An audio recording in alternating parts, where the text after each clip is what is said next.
DraftKings for you. As always, before we dive into this week's plays, let's do a couple things here. First of all, subscribe to the channel. Then you know when the videos are coming out. Also, if you enjoy your time here in the Fantasy Bar, all I ask in return, no money required, just click that thumbs up button, guys. Really means a lot and helps us out tremendously. Now, let's take a look back at Week 15 and not going to sugarcoat things here. Week 15, absolutely terrible. Not going to do victory laps when we hit big. Not going to hide and shy away when things don't go well. The picks were not good last week. We got too cute with the Phillip Lindsays, the Corey Davises of the world, trying to make that work. But know one thing. If I recommend players in this video, these are guys I'm playing in my lineups as well. So it stings me, but it hurts more when it affects your guys' lineup. So let's turn the page. Now that we got that out of the way, let's go forward to Week 16 here. Excited about this week, excited about this slate, and let's get you some winners here. Let's start at the wide receiver position with Mike Williams of the Chargers. So very interesting pricing here with Mike Williams. Look at DraftKings, $5K. I think it's an absolute steal. You look at FanDuel, I'm fine with the $6,500. Most people are going to look at that and say, why are we paying this price for Mike Williams when we can pay a similar price for Keenan Allen? But on FanDuel, you don't put as much value in the PPR, only half PPR over there. And the touchdown's so much more important on FanDuel. So DraftKings, a very viable salary, just $5K. FanDuel, I think the touchdown upside here with Mike Williams makes sense in that pricing tier. But let's dig into some of the numbers here. Averaging 17 DraftKings points per game over his last three. And we're starting to see that positive regression in the touchdown department. A guy that scored a ton of touchdowns last season was really lacking in this department all season long. They're finally starting to come here. Touchdowns in back-to-back games. And the Raiders giving up a lot of fantasy points to the position. Reason why, they're allowing a lot of touchdowns to the position. 7th most receiving touchdowns to the wide receiver position. Mike Williams on a roll right now. I think it continues here against a bad Oakland secondary. All right, let's stay at wide receiver here in that same pricing tier. DJ Moore of the Panthers. You guys know by now I love me some DJ Moore. You've seen him in here multiple times this season. We're going right back to the well here. For some reason, the price just does not jump on this guy. DraftKings has got him up at $6,900, but FanDuel still at $6,600. Really stands out to me as one of the better values on this week's slate. 9 or more targets now in 8 of the last 9 games. I know we get a quarterback change, but ask yourself, can it be any worse than what Kyle Allen has been? Will Greer, maybe he is worse, but I think it could be a shot of energy here for this offense, and I still think DJ Moore is going to be a big part of this offense, a guy that's going to get double-digit targets once again. You think about this matchup with the Colts, play a lot of zone. That's DJ Moore's game, finding holes in that zone. And the Colts do a good job of limiting the big play, but I think there's going to be a lot of opportunities underneath and in the middle of the field for DJ Moore. Plus, Colts bottom 10 in fantasy points allowed to the wide receiver position. DJ Moore, way too cheap on FanDuel and very viable on DraftKings as well. Under 7K. All right, let's go to the running back position. Spend some money here on Ezekiel Elliott of the Cowboys. Now, you're probably saying, why would we go with Ezekiel Elliott? You want to attack Philadelphia through the air, and I think that's what everybody's going to do with Dak Prescott, Amari Cooper, Michael Gallup. And if you go that route, I'm good with it. It makes sense. But why don't we zig while they're all zagging? And you're also thinking, well, Philly's good against the run. That's very true. We'll get to that in a minute. But first, let's look at Zeke. 20 or more DraftKings points now in 4 of the last 5 games. So really starting to feed the beast here are the Dallas Cowboys, getting this guy the ball. He's being productive in the passing game, on the ground, and you look back to the matchup with Philly back in Week 7, almost 30 DraftKings points there for Ezekiel Elliott. Has done very well against this team over the course of his career. And if you're the Cowboys, you need to win this game, division on the line. You putting the ball in Dak's hands, or are you feeding Ezekiel Elliott 20, 25, 30 touches in this game? So yes, the matchup is difficult, but I don't see a ton of ownership here. A matchup that he's crushed in before, and a guy that's going to get the ball an absolute ton here. Love this spot this weekend for Ezekiel Elliott at the running back position. All right, if we expect Zeke to do well, it means Philly going to be throwing the ball a lot. Let's go with Carson Wentz at quarterback. So we talked about value on FanDuel with DJ Moore. We can do the same here on DraftKings with Carson Wentz under 6K. I think that's the best quarterback value you're going to find on that site. There's some cheaper guys. You want to roll the dice on a guy like Will Greer, have at it. I'm going to go with Carson Wentz. Same kind of argument applies here that we talked about with Zeke. Philly in a must-win spot. So Wentz has really elevated his game here lately. 8 touchdown passes over his last 3 games. And I realize some of that has come in garbage time while they're down. And guess what? Garbage time, regular time, all counts the same. I want the stats. I don't care what kind of time and when the stats came. And over his last 3 games, we talked about the touchdown passes. That's obviously going to equate to fantasy production as well, averaging almost 25 DraftKings points per game. If he does that, we're talking about an easy 4x return, potential for more here in this matchup. Dallas been good against quarterbacks. I think Wentz continues to play well. Price too cheap here, especially on DraftKings at only $5,800. All right, next play for us. We like Carson Wentz. Who do we pair him up with? We're going to spend up at tight end on Zach Ertz of the Eagles. So going to revert back to the Ezekiel Elliott conversation again. When the game is on the line, when the chips are down, when you need a win, who do you lean on? You lean on your best players. That's why I believe in Zeke here. That's why I'm a big believer in Zach Ertz. I know you want to spend down at tight end a lot of spots. You can go cheaper with the Dallas Goedert. I'm okay with that. But Ertz, the high-end tight end, I think can smash this slate. Double-digit targets now in 5 of the last 6 games. Just seeing a ton of work. Dallas, bottom 10 in receiving yards and receptions allowed to the tight end position. So if you haven't left you a lot of salary, try to leave you more. And ask yourself this question. We'll see if Nelson Aguilar returns. But if we're Philly, do we want to be throwing to J.J. Arcega-Whiteside, guys like that? Or do we want to hammer the ball in to Zach Ertz against a team that has struggled against this position? To me, Zach Ertz, double-digit targets, a lock here. Spend the money, lock him in those lineups here this weekend in a must-win spot against the Cowboys. All right, it's time to take a look at my favorite play in the slate. But before we do that, guys, we're going to run it back again. Contest time. And this is a thank you to you guys for watching the videos, sharing the videos, the thumbs up, the loyal bar patrons. As I like to say, I want to say thank you to you guys. And how do we do that? We run this contest. Call it the Beast of the Week contest. All you got to do is guess fantasy points. Let's go with DraftKings this week. For my Beast of the Week, closest guess is going to win themselves either a free week of RotoGrinders Premium, or if you are already a loyal subscriber, we're going to send you a free, soft, comfortable RotoGrinders t-shirt right to your doorstep, absolutely free. So let's take a look at my favorite play of the week. You know I'm as the Beast of the Week.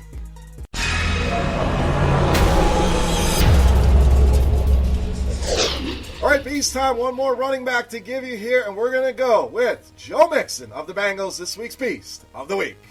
So Mixon, the guy I'm going to lock into almost all, if not all, of my lineups this week. I mean, you look at some of the matchups this guy's done well in. Even when this team is down, they give Joe Mixon the ball. The matchup with Baltimore last week against New England had him in our Yahoo video, so hopefully you got some exposure to him there. Had a very good game. But basically, getting the ball a ton here. 25.7 touches per game over the last 3. A matchup with Miami. Look at what Saquon Barkley finally got it going last week. Joe Mixon, we know, is going to get the ball on the ground, going to be involved through the air. A.J. Green will not be back this week. There's some speculation of that. So he will be involved in the passing game as well. In Miami, 3rd most fantasy points allowed to the running back position. Prices up on Joe Mixon. With stud running backs, this kind of workload, too cheap in my opinion. Easily my favorite play of the week is Joe Mixon and this week's Beast of the Week. All right, guys, that wraps up for FanDuel and DraftKings for Week 16.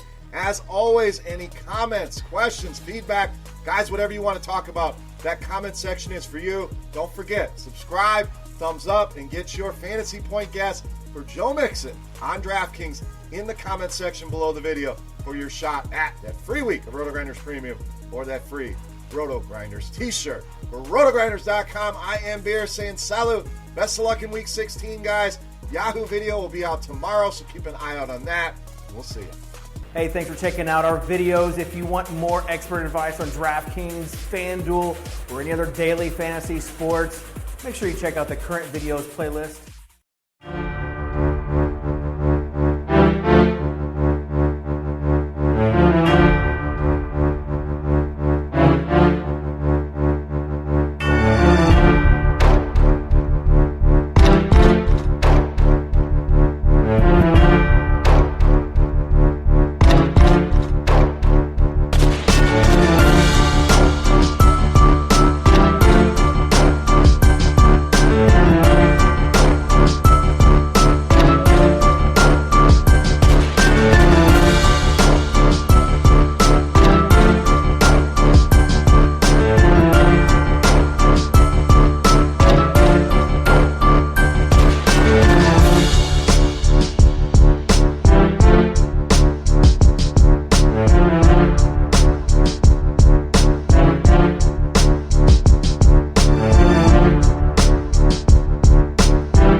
Oh, man, if you guys were paying extra, you guys should be getting the preview show. I'll tell you what, because that is great. What's up, everybody? Happy Sunday. Welcome to RotoGrinders. It's time for a little fantasy draft morning. I'm Eric Crane. We got Hoop joining us right away. We got Big T. What's up, Hoop? How we doing, buddy? Oh, doing well. Slow start to the morning for various reasons, but one is drinking related. So Hoop's struggling along here this morning. Yeah, that's all right, man. It's the holidays. You're supposed to be, struggling a little bit due to drinking related. My struggles are because I didn't go to bed till 1 a.m. So I'm like sitting here struggling. What is that, late? It is for dude. I'm in dad life now, man. Like, I thought you were gonna say something crazy, and you said 1. No, like I agree, Crane. That is late. I'm with you. Sorry, we don't all stay up till 5 and sleep till noon like Tony. Oh man, Tony, you win the sleep award, buddy. Till Tony, 1. I haven't been to sleep before 1 in like 2 decades. Are you serious? 1. How do you get up for this show? You just wake up. What do you mean? Man, how are we doing? The only today, time Tony? I struggle is when I drink. When I drink, it's rough waking up. Oh man, that's yeah. I that's why I don't really drink. I can't do it. I'm too old. I'm too old now, man. Tony, how you feeling about the slate, brother? Love it. I mean, we're down to only 2 weeks, boys. With 2 weeks left in the season, this is as good a slate as I think we've had. There's just so many good plays, so should be a fun way to go out. We got some big tournaments today, so I'm excited. Yep. Before we get into anything, guys, Derrick Henry, he is out today. So if you're over there in your championship leagues, go ahead and make sure you scoop up Dion Lewis, ASAFP, because you got to get him. You got to get him. That's what I did this morning, and now that I'm on air, I want to make sure I help you guys. So make sure you go scoop up Dion Lewis. Also, before we get into the games, rolling out a new price on the college football package for the bowl games. It's $40 for all content through the national championship. You get access to projections and lineup HQ. You get expert rankings, survey, tags, and Discord chat. We all love the Discord chat around here. Make sure you check that out. It's only $40. And again, you got like 1 billion games out there. You ain't doing work for 1 billion games. I promise you. Let the RotoGrinders guys do that for you. And save yourself some time. Save yourself a headache. Make a little bit of money on as you're going. Also, got to give a shout out to the guys rocking the RotoGrinders badge. I want to say appreciate it to Mike Brown 3, C Griff 79, Ravja, and Joey Rock. Ravja. Ravej. Rave J, maybe? I like Rob. Did the first time. I told you guys, I don't read them till the show. I like to be as organic as possible and as uncomfortable as possible. So, yeah. Thanks, guys. Thanks, guys, for rocking the RotoGrinders badge. Hoop, how are we feeling about the slate, man? Yeah, it's a nice one. I mean, most of them are, but I agree with Tony. There's more seems like there's more solid plays than usual on full slates. I mean, those games yesterday were pretty nasty from a DFS perspective. So, that was one of the first days in a while where I got just a stone donut bag. I had no chance. I was in the same boat. It was not fun yesterday. Yeah. I know, Tony. I assume you did the same thing where you just loaded up on all the pass catchers in the early game. And, that worked out It was tough to win if you had Hopkins. I know he was like 70%, 75%, but like when he gets nothing and all those other pass catchers do good, like Okay, you weren't winning with Hopkins. It was it was tough. Like he could have, but man. Oh, all right. Let's go ahead and jump into the games, guys. And of course, you got questions in Discord. We're answering questions in the GrindersLive page, so make sure you go and throw up the questions. Hoop, I know you're not watching the old Discord because you still haven't been able to figure it out. I mean, I was a YouTube guy. Now I'm not. Now we're banned from YouTube too. You get the day off. They took my voice away from me, boys. They took my voice away. Isn't that like it's just the right a little bit lost?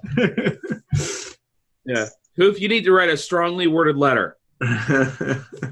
Oh man, yeah, it's painful, but I'm here with the boy now. All my attention is on YouTube, so no distractions. There's no way you're figuring out Discord. There's no people make fun of me for not understanding technology. Hoop's just like we're like, hey, click this button. He's like, ugh. Boy, really? I don't know. That is one hell of an intimidating button. I don't know if I can do that.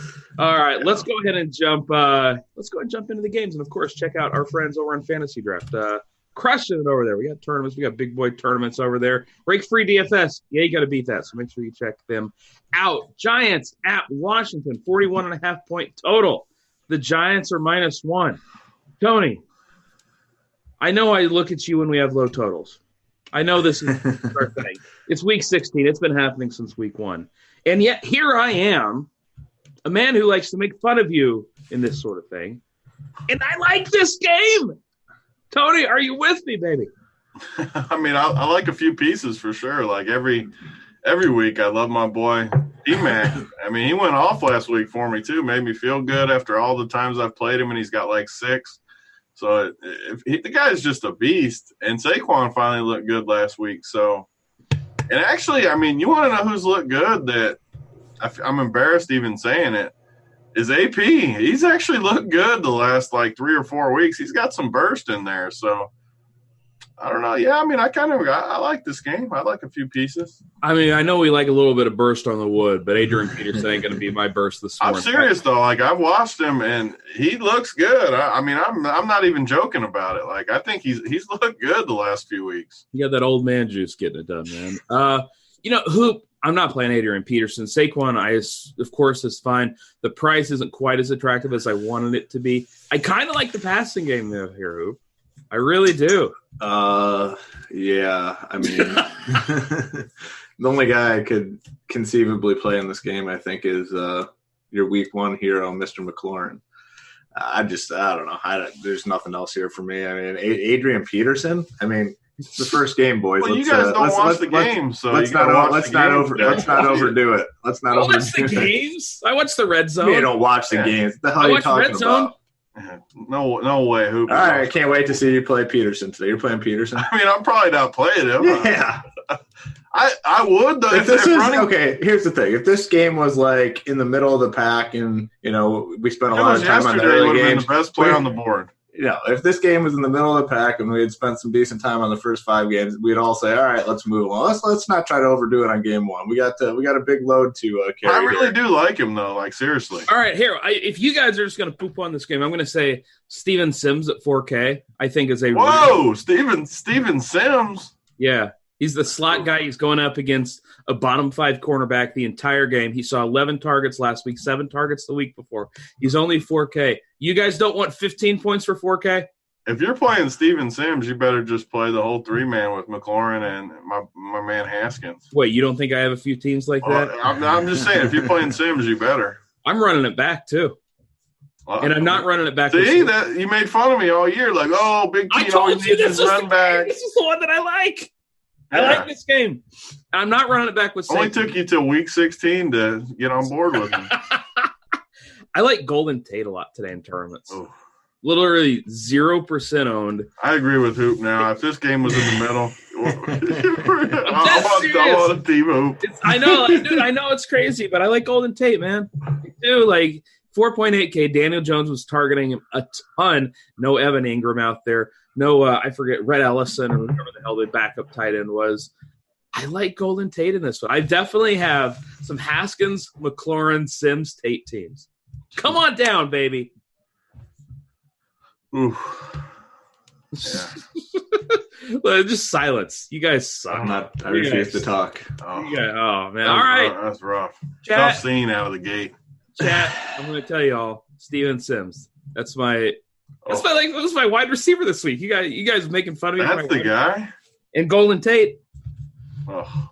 Come on down. Look, Tony looks physically ill. I am. That was not what I wanted to hear out of the game. Tony. First I saw a hockey hat again, and then that. The hockey hat's here to stay. The hockey hat's here to stay. Look how good this thing looks. This thing looks awesome. All right. Fine, let's talk about a game that you guys probably like. Carolina and the Colts, 47.5-point total. The Colts, 6.5-point favorites at home. We got Marlon Mack. Hoop, I am really torn on what to do with Marlon Mack because earlier in the season when they were big favorites and they were leading a lot, they were just handing the dude the rock. I am worried that it's the end of the year. They're not playing for anything. I understand it's a great matchup. Marlon Mack, expensive on FanDuel, cheap on FantasyDraft and DK. What are you doing with Marlon Mack today? Because I'm really torn. I mean, there's I think 6, 7 maybe even 8 viable, solid running back plays, I'm just not going to Mac here. I mean, I know their team total's up, and that is the hard part about this game for me, that the total's up there. And it's moving up. Yeah, the team total for the Colts is high, but there's just not a piece I want, like, at all. So it's tough. I mean, I have way more interest on the other side with the Panthers. I mean, I don't know. Anytime you can get a quarterback right around the minimum, I think he's, especially on DraftKings where there's such a big price discrepancy, I'm interested in this guy. I don't know much about him, but I'm interested. And then Christian McCaffrey. I mean, they've just shown no signs of slowing down, and like me and Tony talked about on the podcast this week, like his ownership keeps coming down each week, and the production continues to be there. So I think he's a really strong play. I don't think the ownership's going to be high again this week. Might be a little higher now that we got the Deion Lewis play, which opens things up a little bit, but that also takes away one of the running back spots. So I'm curious to see what that does for the ownership on a guy like McCaffrey. But you're playing Deion Lewis. Dude, are you kidding me? What? I'm not. Oh, wow. Everybody's playing. I thought he was like going to be like a stone He lock is play. a stone lock. He's not a stone lock for me. Oh, okay. Well, He's terrible. You would rather play here, DeAndre Washington or Deion Lewis? I mean, I'm not playing either one of them. Running back's good. Man. Okay. I shouldn't. I should clarify because I know how these donkeys are to watch. You're going to do They'll be like, you said you're not playing. If I have him on any team, then I'll get. You'll be once you look at the price tag and all that. I guarantee you'll be. When I'm playing a 4K quarterback, I don't need a 4K running back. All right, so you're playing Will Grier on the Panther side, or your boy Haskins. You're getting me excited there for a minute. Shams and Haskins, like 5 solid minutes. You really wait. Back to you're being serious about the Deion Lewis thing. Is he now like 4-something K? No, he's 4-3. Yeah, like he sucks. Oh, he is Who else awful. is going to touch the rock for a team that wants to run it 1,000,000 times? Do they really want to, or is that just because they had Henry? They hate Lewis. They've always hated. I can't wait. Now I'm excited. Backups are Dallin Dawkins and Kari Blanchard. They hate Deion Lewis. No, they got the one dude. There's some other guy like the 3K guy. Okay. Yeah, well, the one dude. My bad. I hope everyone plays him. I'm happy now. It's going to be an even better today. Deion Lewis is awful. Dude, it doesn't matter. We've seen it week in and week out. It doesn't matter if the running back's awful. He gets volume, man. You guys can enjoy him. I'm not. I will. I'm going to play a little Neon Dion. Anyways. I'll play my 10% McCaffrey, take my 40, and you guys can have like 9 from Dion, and we'll call it a day. How are you going to afford McCaffrey if you're not playing a guy like Dion? Just told you I'm going to play this GOAT right here for 4-3. Mr. Will Grier. He's going to hit DJ. I'm going to play Grier. I'm going to play DJ. I'm going to take McCaffrey, and I'm going to get like 100 points from the 3 of them. The nice thing about Grier, though. Does he run? Grier? Hell no. He's like a white slinger. Like, the thing about Grier, he throws those. I don't want a runner. Like he chucked at West Virginia. He literally can't run at all. Perfect. I don't want him to run. The dude chucks. So like I get it with Grier. I have no are you playing him in cash hoop? Are you considering him in cash? I'm considering him. I mean, I just always think, when you can get a starting quarterback. With weapons. He's got weapons. Yeah. I mean, so many outs for him. I mean, if he gets a repertoire with McCaffrey, I mean, that's free points on those dump offs even for him. I mean, it's not a ton for the quarterback, but it adds up if you do it, 10 times. And I think that's going to be into their playbook. I think they're going to go for that running back receiving record. I mean, what does he need? 180, right? In the next 2 weeks?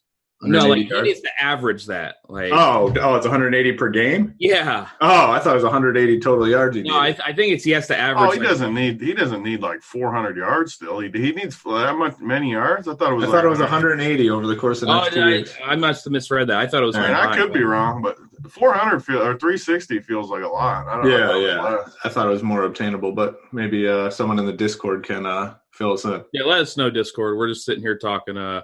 Because that's a big difference. It is, yeah. It is a really big difference, yeah. But I mean, get that. I look at this Carolina side, and it's all Christian McCaffrey here. I can't imagine they're not going to just feed the hell out of him. I'm a little concerned about DJ Moore. He was getting fed with Kyle Allen all those weeks, so I'm a little concerned about him. But again, Tony, what are you doing with Marlon Mack? I kind of buried the lead. Yeah, I mean, he's a little harder for me just because how much I like the Carolina side. I mean, I'm such a game flow player that I struggle with the script the other way. Like, I don't know. Like, I guess I could play Mac on a non-McCaffrey team. I don't know. I guess I could play them together even, but I always struggle playing two running backs together, and I'm so high on McCaffrey. Running backs loaded this week, which is another reason I don't like Dion. I legitimately counted 17 running backs that I think are There's fun. so many just great. That's why I don't want to we'll get to Dion. We don't need to keep talking about him, but there's just so many good running back plays. I like Mac, I do, but I don't know if I can use him. Just there's too many good plays at running back. But Tony, you're burying the lead with Marlon Mack. Yeah, the helicopter. The helicopter play, man. How you can't fade the helicopter. We've been doing it all year. Get right back on. Just. I mean, I don't hate him. Like I could definitely use him, especially if I wasn't playing McCaffrey on a team, I would definitely be more interested in Mac. But I'm probably just going to play McCaffrey every team, like always. All right, let's move to the Jaguars and the Falcons. A 47.5-point total. Falcons 7.5-point favorites at home. And Hoop, does it feel like this is the game that's sort of not being ignored necessarily, but just not a lot of people are talking about? I think there's going to be pretty decent ownership for the Falcons guys. I mean, nothing really on the Jaguars side, but I mean, I think Freeman, Jones, and Hooper will all have pretty substantial ownership, and rightfully so. I mean, they're now thin at the wide receiver position without Ridley. It's a really good matchup here. Hooper came back and basically played all his snaps. I think those three are strong plays, and the ownership will be high. Tough to find someone to bring it back with on the other side. I don't know if I finally didn't play Fournette last week, Tony, and I'm not playing him this week. So did he sucked, right? I think so. I mean, he sucks he's going for 9 and 12. I mean, I'll never understand that. Like, I won't get it. Yeah, he did get to 12, but that's still he grinded it out. He did get to 12. I mean, I'll never get it. Like, they're a dog. I mean, he's not going to be owned today just because, I mean, how could you play Fournette? But I just don't. I don't understand. Dude, I don't mind an unowned Fournette, like, against the Falcons. Actually like him more now than I would have when he was jockey, just because. I don't know what you guys are talking about. Like, if it's unowned Fournette in tournaments in a good matchup, like, I know he's a big dog, but they're going to feed him anyways. They're feeding him in the pass game. Like, you can't play every running back, though. Why not? I mean, you can't. 10% season. Fantasy draft today, guys, you better be throwing in those 4 running backs. Oh, absolutely. Yeah, like there's just so many.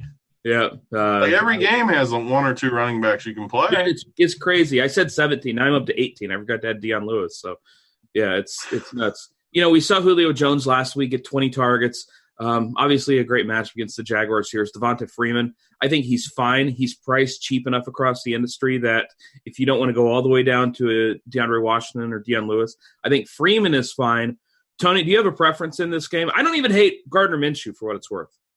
Yeah, I like this game a ton, but I like it, just the Atlanta guys. Like I don't like Jacksonville. I think Atlanta just destroys this team. It was one of my favorite games of the week. I love Julio. I love Devontae. I love Hooper. Hooper's way too cheap. I love this game. I think Atlanta scores easily in the 30s. I think it's easy too. Like Jacksonville, I said this all week, but they got blown out 4 or 5 straight. They got tired of it. They rose up, got a lucky victory against a terrible Oakland team. I think they go right back in the tank and just completely get mauled again this week. So, okay, here's my argument for Minshew. One, he's going to be unowned, playing in a positive game script, playing in a dome. He's going to chuck it over 30 times.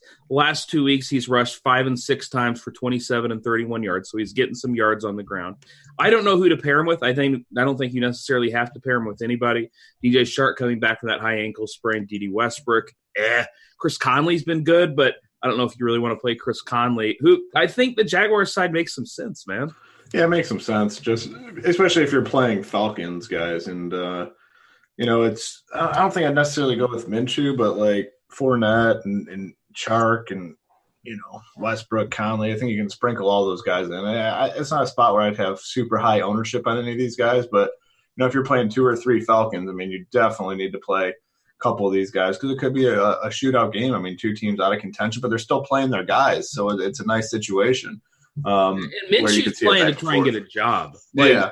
So it's going to be and it's weird. The Falcons have shown no signs of slowing up on their guys. Like they're playing to the end. it appears, which is, refreshing and good for DFS. So it's a good game overall. I wasn't as high on the Jaguars, but if you're going to play Falcons, it makes sense to get some of those guys in. Yeah, I really wish DJ Shark was out because I would love Chris Conley again this week, but it sounds like he's going to – I don't know, guys. I don't know what's up with Shark because the high ankle sprain, it usually takes a while to get better. Not the case. He's coming back early. I don't know if he's going to, actually get targets. I don't know. So I'm probably going to play naked Minshew because that's something I want to say out loud on air. All right, Bengals at the Dolphins. I wasn't listening. You just said you're going to play Minshew without a pass catcher? I think, yeah. He's got like freaking 3 dudes and he rushes. Why not? Oh, Crane. Dude, he can spread it around. I'm serious. You started this show talking up Washington, all their scrubs. Now you're going to play a naked Gardner Minshew? That might be the worst take I've ever heard you say, honestly. Why? He spreads a it naked around. Gardner. In a game, they're going to score like 3 points. They're not scoring 3 points. Oh, God. The team totals 3 touchdowns. I actually please don't play a naked Gardner Minshew. I think this game shoots out. It's a whole. Please don't play. If you play him, please play a pass catcher or two. Don't play a naked Gardner Minshew.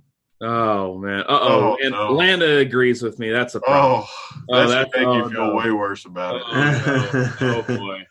Oh, freaking Minnie Dean over there agreeing with me. At least help me out here. Like, make fun of him about this. Like, he can't play naked Gardner Minshew. He rushes. Why not?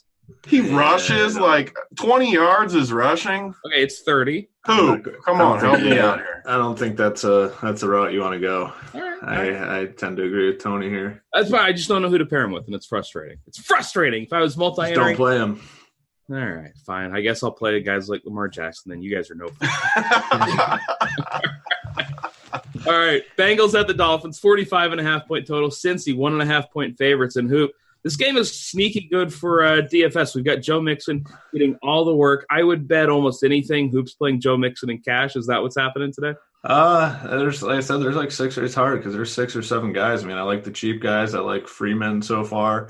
I like Mixon. It's just going to be a mix and match. To me, all the running back plays are pretty similar too. I don't think there's any besides Lewis that stand out as guys I absolutely have to have. Tony's laughing. I don't think any of them stick out except the I just don't get. I don't Where am I today? Tony, you do realize he's going to be like the most popular play on the slate. And right? I could literally not be happier about it. Here. So he's 4.3 on DK on FanDuel. He's 4.8K. I like him more on FanDuel for sure because he's the minimum. He's not even that cheap on DK. Like 4.3 is not that cheap. But 4.3 is pretty cheap. DK suits him better. I mean, he catches passes. That's fine, but he's not going to be the person that beats me. I promise. He's not Steven Sims cheap, but he's not bad. All the running backs are going to crush. I don't need him. But okay. So like back to like Mixon. Like I said, all these guys are similar to me. Like Mixon, Freeman. There's still more that we'll talk about throughout the show here, but he's definitely in play. I mean, he's getting all the work. I mean, this game is.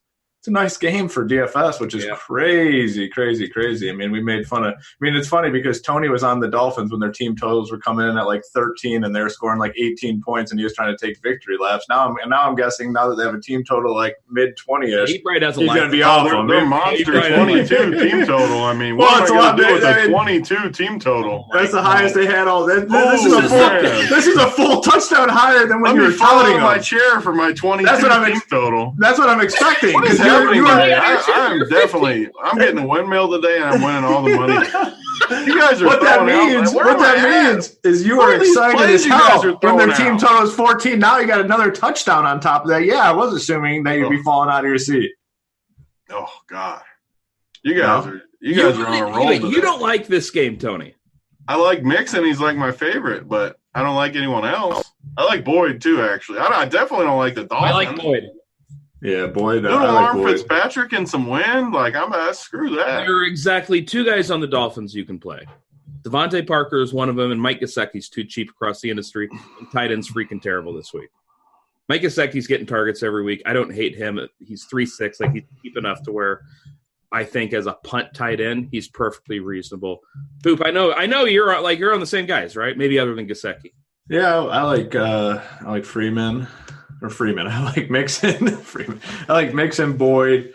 I don't mind Erickson. He's like the minimum almost on most of these sites. I don't like white receivers. I mean, you know me and my Cole Beasley love. So Erickson, I think, is a decent option as a punt. But yeah, Parker on the other side is probably the only guy for me. Tony's over there. Which jersey is that, Tony? It's in honor of my boy, Mr. Beathard. Oh, all right, you is he still in the NFL or no? Can't make fun of him today, Hoop. You probably didn't hear it. His brother like got shot or killed at a bar. Oh, jeez. All right, I take that back. Tennessee, you got to give him a pass today. I can appreciate that. Yeah, the chat wants to know, is Gesicki better than Hollister? Like, I'm actually a little worried about Hollister despite the good matchup. Luke Wilson is back, and he's going to steal some snaps whether we like it or not. So, I don't know. It's in, plus he's about $600 cheaper. I don't know about you guys. My lineups have needed the $600 this week. So, yeah. All right, Baltimore, Cleveland, 49.5-point total. Baltimore, 10-point favorites. Lamar Jackson, this is likely the last game he's going to play before the regular season ends. Yeah, he's going to win the MVP. I think he goes out with a bang here. And, Tony, I've been able to get him in some lineups, man. How do you feel about Lamar this week? I feel a lot better about naked Lamar than I did about naked Minshew. I'll tell you that much. Yeah, I mean, Lamar, this game is just super cut and dry for me. Like, play Lamar or play nothing. Like, yeah, that's it for me. Like, he's the man. If you can fit him, fit him. He gets 30 every week, so, yeah. You just play. Yeah, I'm kind of with you. Like, I had a little interest in Jarvis Landry because Ravens have been beat up by slot guys, but I don't think I'm going to do it. I think I'm just going to play Lamar or nobody here. Hoop, you feel the same way? Yeah, it's just Lamar, and I mean he's in a tier of his own at the quarterback position basically every week, and regardless of who the other guys have. Like, I think the number 2 is like Russell Wilson. You know, I think Wilson's number 2, but I honestly think there's a pretty substantial gap between Lamar and Russell Wilson. I mean, there's a floor, even in good matchup. There's a floor for Russell Wilson that does not exist for Lamar Jackson. And have we ever seen a year where a guy only went under 21 times? It's incredible. That's crazy. And it was freaking 15 or something. Like, that's a nice thing for most weeks too. Like, if he hits that floor, if he hits that 20, let's say his floor is 20 and he hits that, you're not dead like at all. Right. So it's like you can still ship with him at 20. Yeah, exactly. I mean, he had Lewis to do well. Yeah. Oh my God.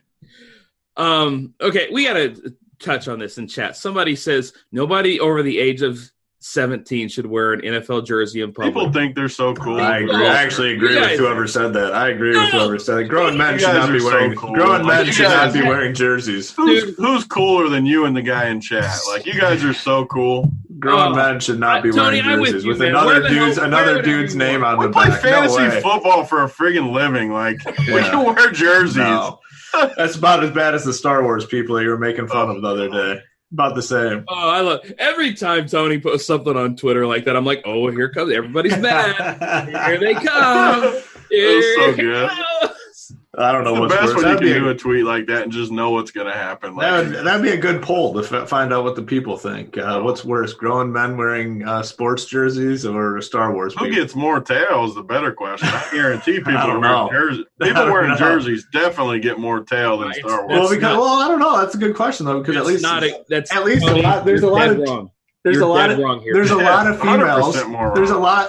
there's more females into the Star Wars stuff than females into sports. Yeah, and guess what? The Star Wars females, they tend to be a little bit more generous, if you know what I mean. So, yeah, you guys are out of your mind, Tony. Yeah. Where am I at today? Like, what is happening? This is definitely reality. I'm telling you guys, I guarantee. As a former band kid who knew a lot of people like that, I'm telling you, I guarantee that I had more workbench time than them, and I wear a jersey. I mean, I guarantee this is the weirdest argument ever. No wonder we got banned from YouTube. Tony, you're just an exception. We finally figured out why we're banned. Tony, you're just an exception to the rule. I mean, look at that beautiful face. How could the ladies resist? I mean, Tony come on. Since we started doing shows like 4 years ago, Tony has started. He looks better now. It's unbelievable. Yeah. Seriously, you guys are. He's anti-aging. It's like it's like really wine. It's finer with age. All Where am I right. at?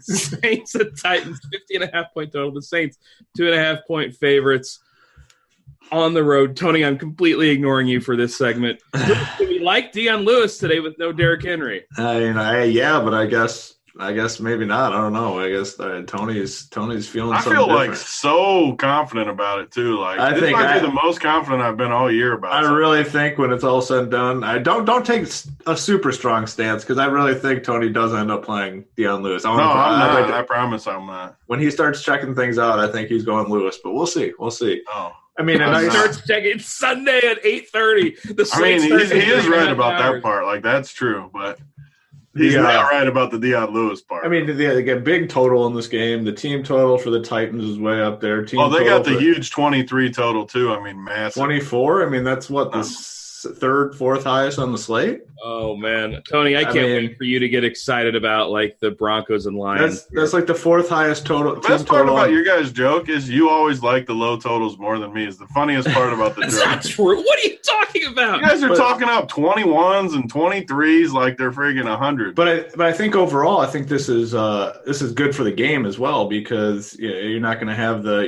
hand it off and pound it with Derrick Henry, which can slow things down. So this news makes me like the Saints guys a little bit more, especially Michael Thomas. I mean, obviously he's going to be popular, but he's like the Lamar Jackson of the wide receiver position this year. Just in his own tier, crushes every single week. You don't really have to worry about it.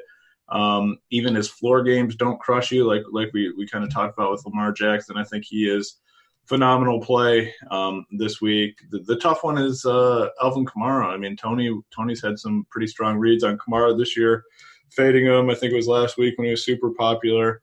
I'd be more inclined to agree with the Kamara fade than his Deion Lewis take. So I'm curious to see what he says about Kamara here. Yeah, Tony, I know you hate Kamara. You and I talked about this a couple days ago, but like he's cheap, man. Like for Alvin Kamara, like Tony, talk to me about Kamara. Talk to me about the Saints side. Talk to me about. I mean, I'm too busy looking at my phone. I got like 6 texts about how dumb I am about Deion Lewis. I mean, everyone's making fun of me here.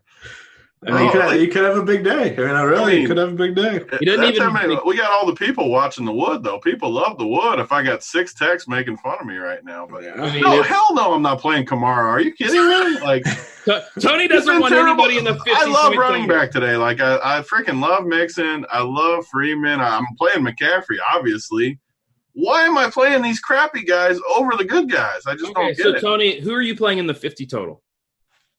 I mean, I don't understand what you guys I can't talk about Deion. I'm playing Michael Thomas like I do every week because he gets 30 every week. And that's it, I think. All right. I think A.J. Brown. I agree with Hoop, though, about I think this game plays at a better pace now without Henry, obviously. I think I do like the Tennessee passing game more than I did. A.J., Corey Davis. I could see this game shooting out still. It ain't gonna be. This was a game that I really liked the under until the Derrick Henry news hit because I kind of thought the Saints, they slow it down some. The Titans will just run it down their throat, especially in an important game against the Saints. I don't know. Like, what about the passing game here, though? Now, no Derrick Henry. Like, Hoop, what do you think this does for the Titans? Ryan Tannehill is a guy I didn't have a ton of interest in this week, and now I'm looking at a home dog quarterback in the highest total without his best running back. How do we not like some Tannehill? Yeah, I do now. I mean, it totally changes this game for me. And is this the highest total game? I mean, 50. Yes. Yeah, I mean, it's the highest total game. And now it could potentially lean a little more pass. Well, it will lean a little more pass heavy, assuming nothing crazy happens right from the get-go. So, yeah, you got to like Tannehill. A.J. Brown has just looked phenomenal. I mean, I think those two. And the price is up on Brown, so I don't think you really have to worry about ownership all that much. Tannehill to Deion Lewis. Deion Lewis should obviously be catching some passes as well. Just looking for Tony's reaction. Haven't gotten one yet. I wasn't listening, honestly. I didn't even hear what you were saying. He's responding to his 87 text messages. I swear I didn't hear a single word you said. Perfect. But yeah, it definitely increases the likelihood of more passes and Tannehill. I mean, the only one I can really trust is A.J. Brown. To be honest with you, I'm not. I don't know. Those other guys are pretty crappy. If you're multi-entering, don't forget about Corey Davis. I know he's done nothing. I know he's been terrible.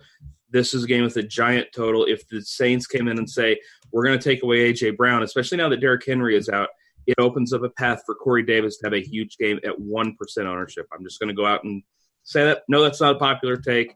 I really like him in tournaments. All right, Steelers at the Jets. Hey, Hoop, I've got a joke for you. You ready? Yep. All right.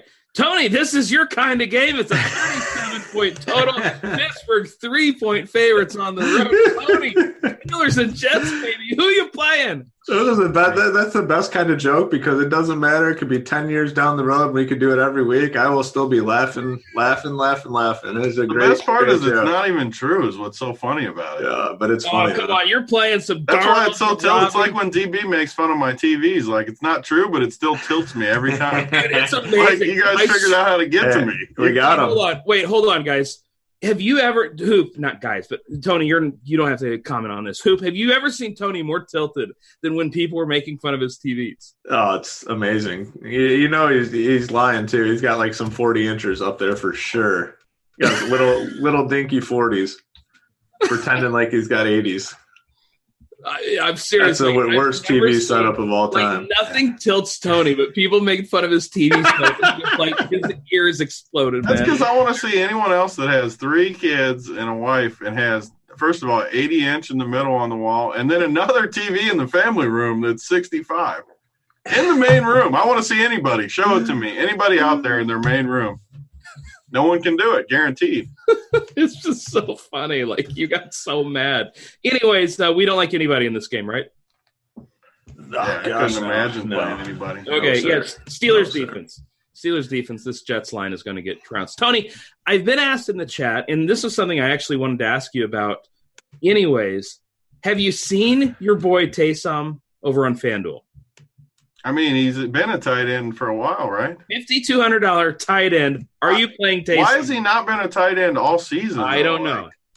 First of all, he scored again last week. I need apologies from people because everyone hates on him.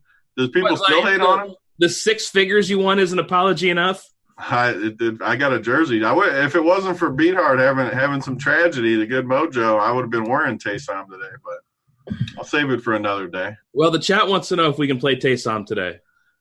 I don't know. Like I make jokes about it, but I don't like him as much on main slates. Obviously, it's more of a showdown play. I mean, if he's a tight end and he's cheap, 52. What'd you say, 5,200? Yeah, 52, and there's like nobody below him you can play. I think you can play him at 52 for sure.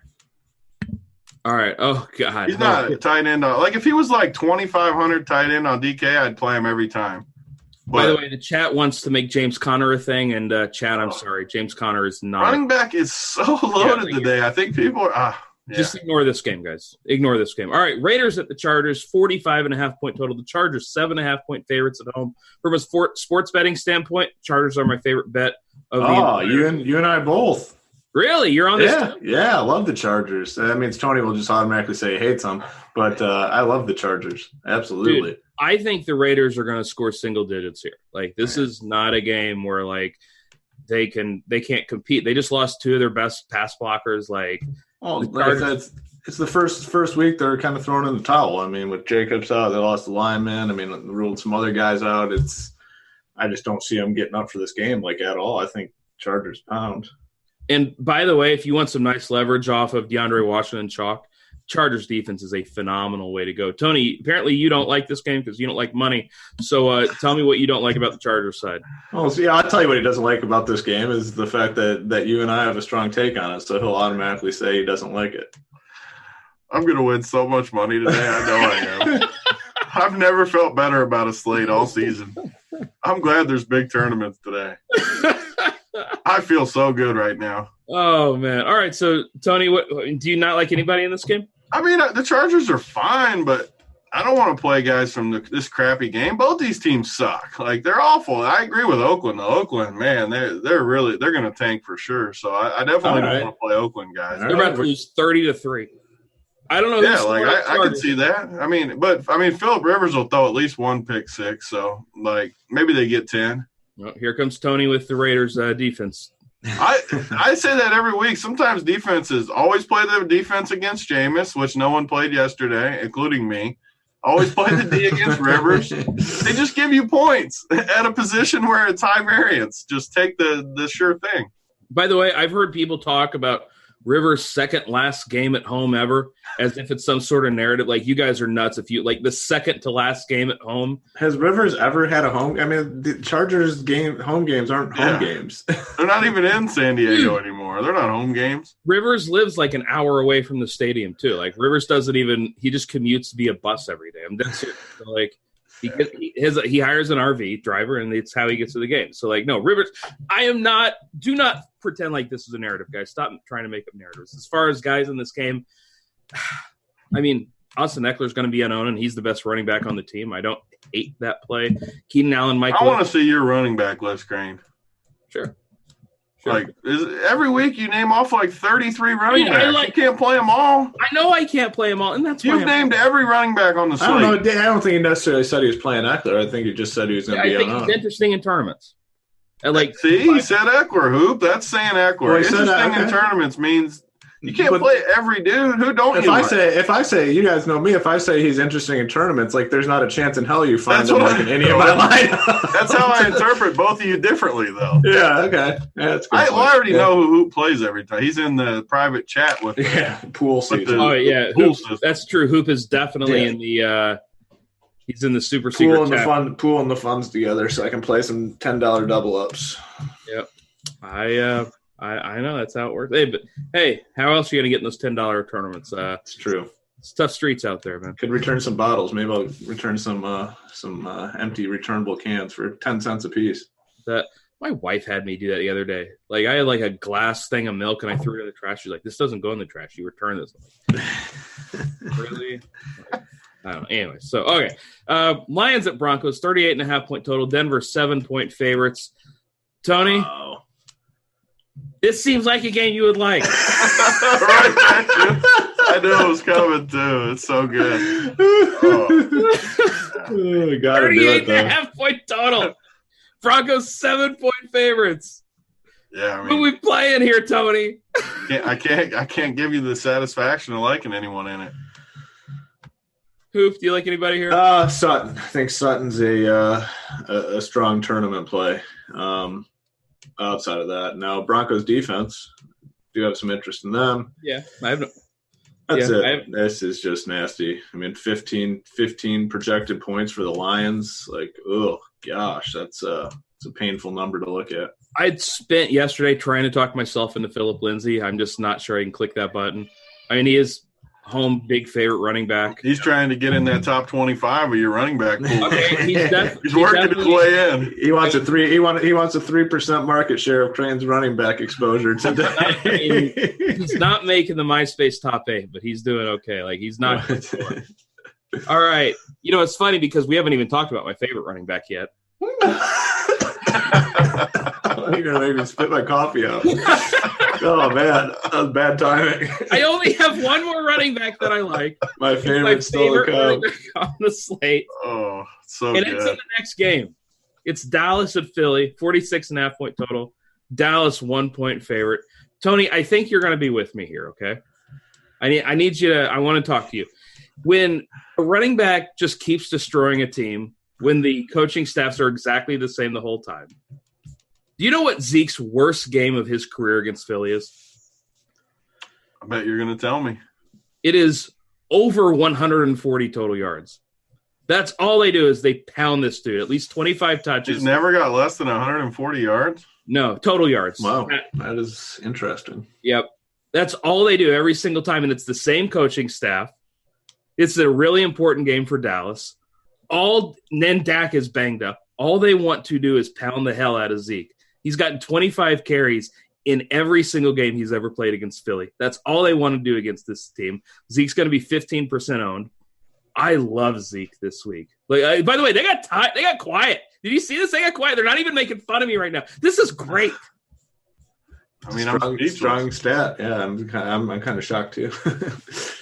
I am shocked. That's a big number. Yeah, I mean, it wasn't on my radar, but that's an interesting statistic. What do you think, Tony? I mean, I couldn't even imagine playing Zeke. Good. I'm not. Yeah. How many running backs can you play? You guys like every freaking running back. There's a lot I of said good I running got 6. backs. I have 6 or 7. I'm Yeah, but considering. you got to take stands. I'm No going one to wants take to listen to us go through every game and just say we like every player I on the literally slate. just said a 15% dude was my favorite running back. Yeah, if you would have led with this and then said you didn't like Well, a few the game people. is last on the sheet. I don't control what time the game starts. I like the Zeke call for the record. I don't like him myself, but I like the call. I give you credit, Crane. All right. Hoop, what do you think about this game? Where are you going here? Ertz. I think Ertz is probably he's the best tight end play and probably the only person in this game that I'll be playing. And I like him a lot.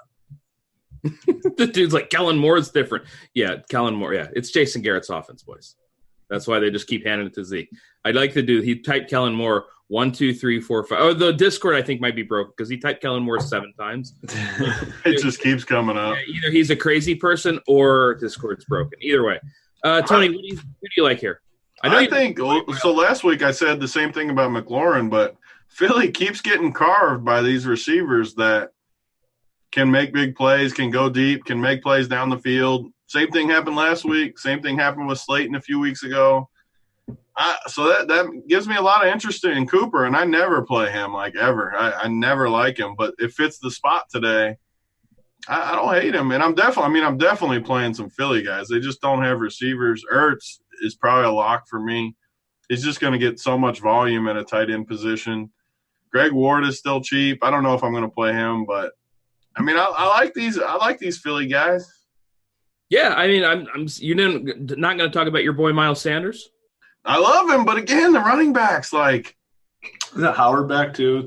If he is back, that's pretty. I don't think he's back. Is he? How can they possibly go back to playing? Is he officially active today? I don't know. That's a good question. God, I'd be so disgusted if they gave him a bunch of carries or something. They can't. How can they, man? Miles Sanders has been so good. Oh, no, he's inactive. Yeah, I didn't think he was going to. But either way, like, again, I love Miles Sanders. He's one of them. I mean, I like Philly, but, man, I just can't play him today. There's too many good running backs, and even if I'm playing 150 teams, like, I need to narrow my pool to 8 running backs or so. Like, I can't play them all. Like, every game we have 1 or 2 guys you can play. It's crazy. Like, there are a lot of viable fantasy options this week. I don't think you're going to win or lose today based on running back, put it that way, unless your guy lays a stinker. But there's going to be 10 guys that hit value or above for you.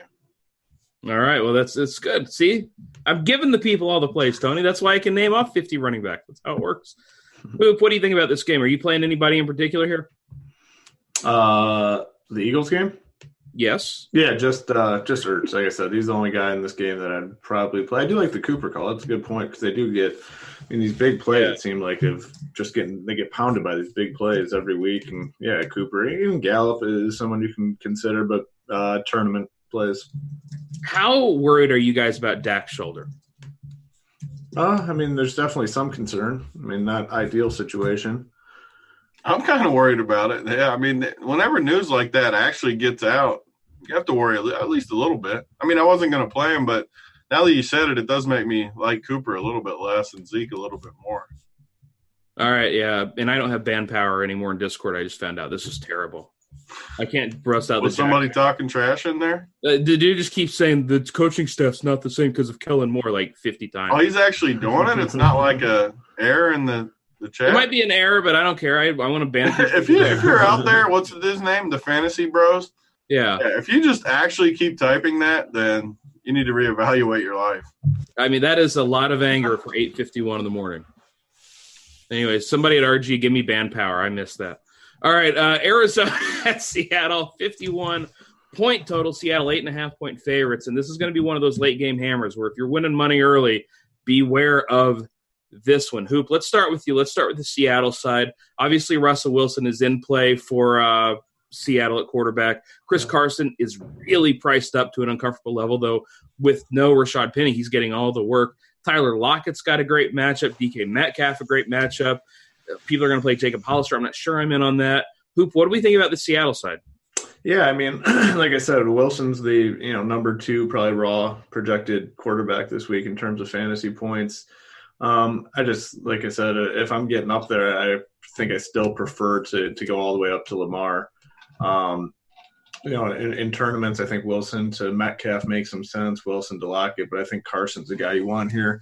It's just that it's the type of team there. If they get a lead, they're going to pound it with Carson. Carson going to have a big game, so I think he's another guy to add to the 26 running backs that we've recommended so far. Just good spot here against the Cardinals, big team total. I think the Seahawks defense is a strong play as well. Yeah, my two favorite receivers on the slate are in this game. Tyler Lockett's one of them. Yeah, I don't know. Tony, are you in on Lockett with me, or what are you doing with the Seattle side?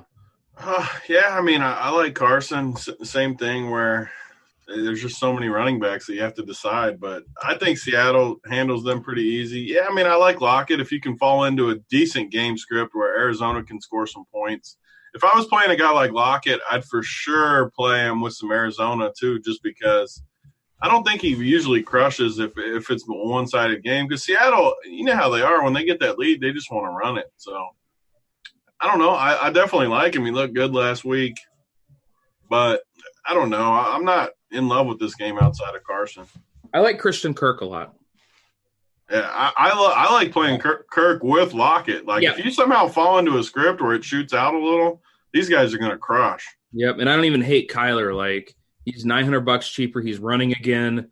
I like Kyler to Kirk here. I don't know. Maybe that's kind of off the wall because I'm looking at Kyler's. It could definitely be the winner. I mean, Kyler's projected ownership is 4%. Like, it is way too low in a spot where they're supposed to be throwing a ton, where I know who I want to pair him with. And against the defense, it's not all that good. Hoop, you got like that concentrated look on your face. I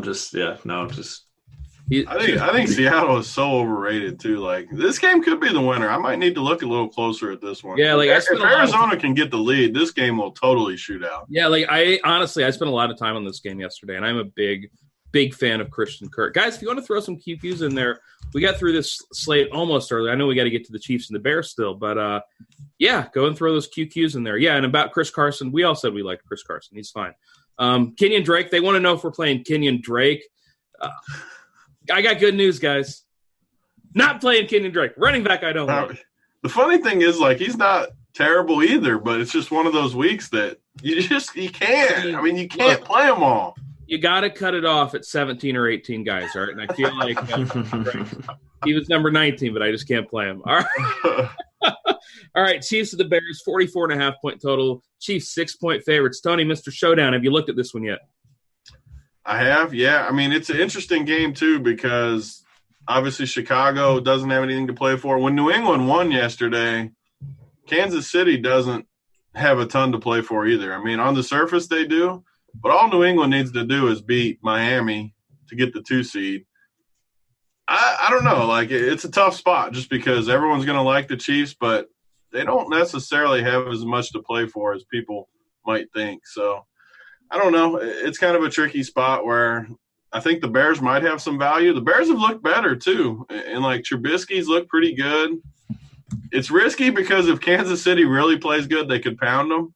But that's what I like about showdowns. Like, you can play Chicago heavy, and if you're right and Kansas City pulls off a little bit, you could win a lot of money just by going Chicago heavy. Hoop, do you have any interest in this game? For DFS, I mean, if you're playing the on FantasyDraft where it goes all the way through, no, not too much. I think it's a good game to avoid, but I like the Bears in the game for a couple of reasons Tony said. And then just, I don't know, it's like, just seems like Bears Sunday Night Football. I mean, I know they're not in contention. Tough place to play. Give me the points in the game, like the Bears there. All right, we're going to field a few QQs. So, guys, throw them in there. We already got a few queued up. We got 4 minutes, and we're here for you. All right, Tony, Sutton or Cooper? I'm definitely going Cooper here. Yeah, I mean, they're pretty close to me, actually. I like both of them a decent amount. I think I'd go Cooper, too, but I like Sutton today. Sutton's pretty sneaky. All right, we got a cash question for you, Hoop. Pick 2 of these guys because you can't fit them all. Lamar, CMC, Michael Thomas. Lamar and Michael Thomas. All right. Tony, do we go Michael Thomas and Caden Smith or Julio and Hooper? Wait, hold on. Julio and Hooper for sure for me. Question. Like, yeah, Julio and Hooper is elite. Yeah, but only if you have Matt Ryan in your lineup, right? in a tournament. You can't If play you're both. playing Julio and Hooper and not Matt Ryan, like, again, you need to reevaluate what you're doing in NFL. If you ever play 2 pass catchers and not the quarterback, I just think you're doing it really wrong. Yep. QQ, where is CSU Ram? Or can he not figure out Discord? He can't be. Yeah, He's it's gone the same. since the He's Discord. tilted. He's with Hoop. He's on Team Hoop with the Discord. Can't figure it out. Hey, type guys, thing. good news. We know the secret chat is not a Discord. We're still finding it. Exactly. There's no way it's on the Discord. All right. Who are our top 3 running backs since there are so many? I want to hear Crane's list. That's what I want. I'm pulling it up. You answer that, QQ. All right. Here, I got you. We are going to go Point per dollar. a point per dollar. Like, who are you going to play? You got one. You're single entry Crane today anyways. Who's your 3 running backs? I'm going Zeke and Mixon for sure. And, I mean, I don't know. It's like the last guy's whoever fits. Honestly, like I'm not – it's probably going to be Deion Lewis now that value's opened up. But, like, it's Zeke and Mixon for me. Is that crazy? I'm sorry. Did I give the right answer? No, that's fine. All right, QQ, Philip Lindsay in my tournament lineup on FanDuel. Am I stupid? Yeah, I wouldn't play Lindsey. No. We keep talking about how many good running back plays there are. Don't force it with a guy like Lindsey. All right, we got Chargers D or Panthers D in cash hoop. Chargers. I think the Chargers D is one of the best plays on the whole slate. I cannot wait. Why would you play Panthers D today? Yeah. Like, defense Panthers is always D. high variance, but that's not even a good spot all that much. All right, Hoop. Are 3 Falcons too many in cash? I don't think so. It's they got injuries, condensed offense, big team total at home. Just have a lot of things working in their favor, and no, definitely not too much. All right, Tony, this one's for you. Ertz and Mixon or Hooper and Carson? Ooh, that's a good Another one. good one, but Yeah. I mean, Ertz and Mixon are literally my favorite running back and my favorite tight end, so I'll go with those 2. All right, somebody has said, I want to hear Big T's top running backs. That's why I asked you to do it, because I don't even Yeah, have somebody my just said, though, like, I know He's for got- sure my 2 favorites. I'll do it for Tony. Here you go. He's playing McCaffrey. He's playing Mixon, and he's playing Freeman. Those Those are are third. Freeman. Freeman. Okay. Those are for sure my top 3. I don't know who's after that, though. All right, and somebody says, Merry Christmas, guys. Great show. Got to go fit in my 18 running backs. Luckily for you, Fantasy Draft is a place you can do that. You can play 4 running backs over there. And I would highly, highly, highly suggest if you're playing on Fantasy Draft today that you do just that. We got to get off here, though. We got to make some room, give a little bit of time to the Wood Recap Show. That's with Dean and a few other guys that have to work with Dean, those poor souls. I want to make sure, and I think Fantasy Draft for sponsoring the show. Check it out over there, Rake-Free DFS. No joke. It's pretty amazing. Click and play the Rake-Free DFS because Rake, it's stupid and it's annoying, and you don't have to pay it on Fantasy Draft. So check them out. We got to go, though. Thanks, Tony and Hoop, for joining me. Thanks to the D-Train for producing. I'm Eric. We'll catch y'all later. Peace.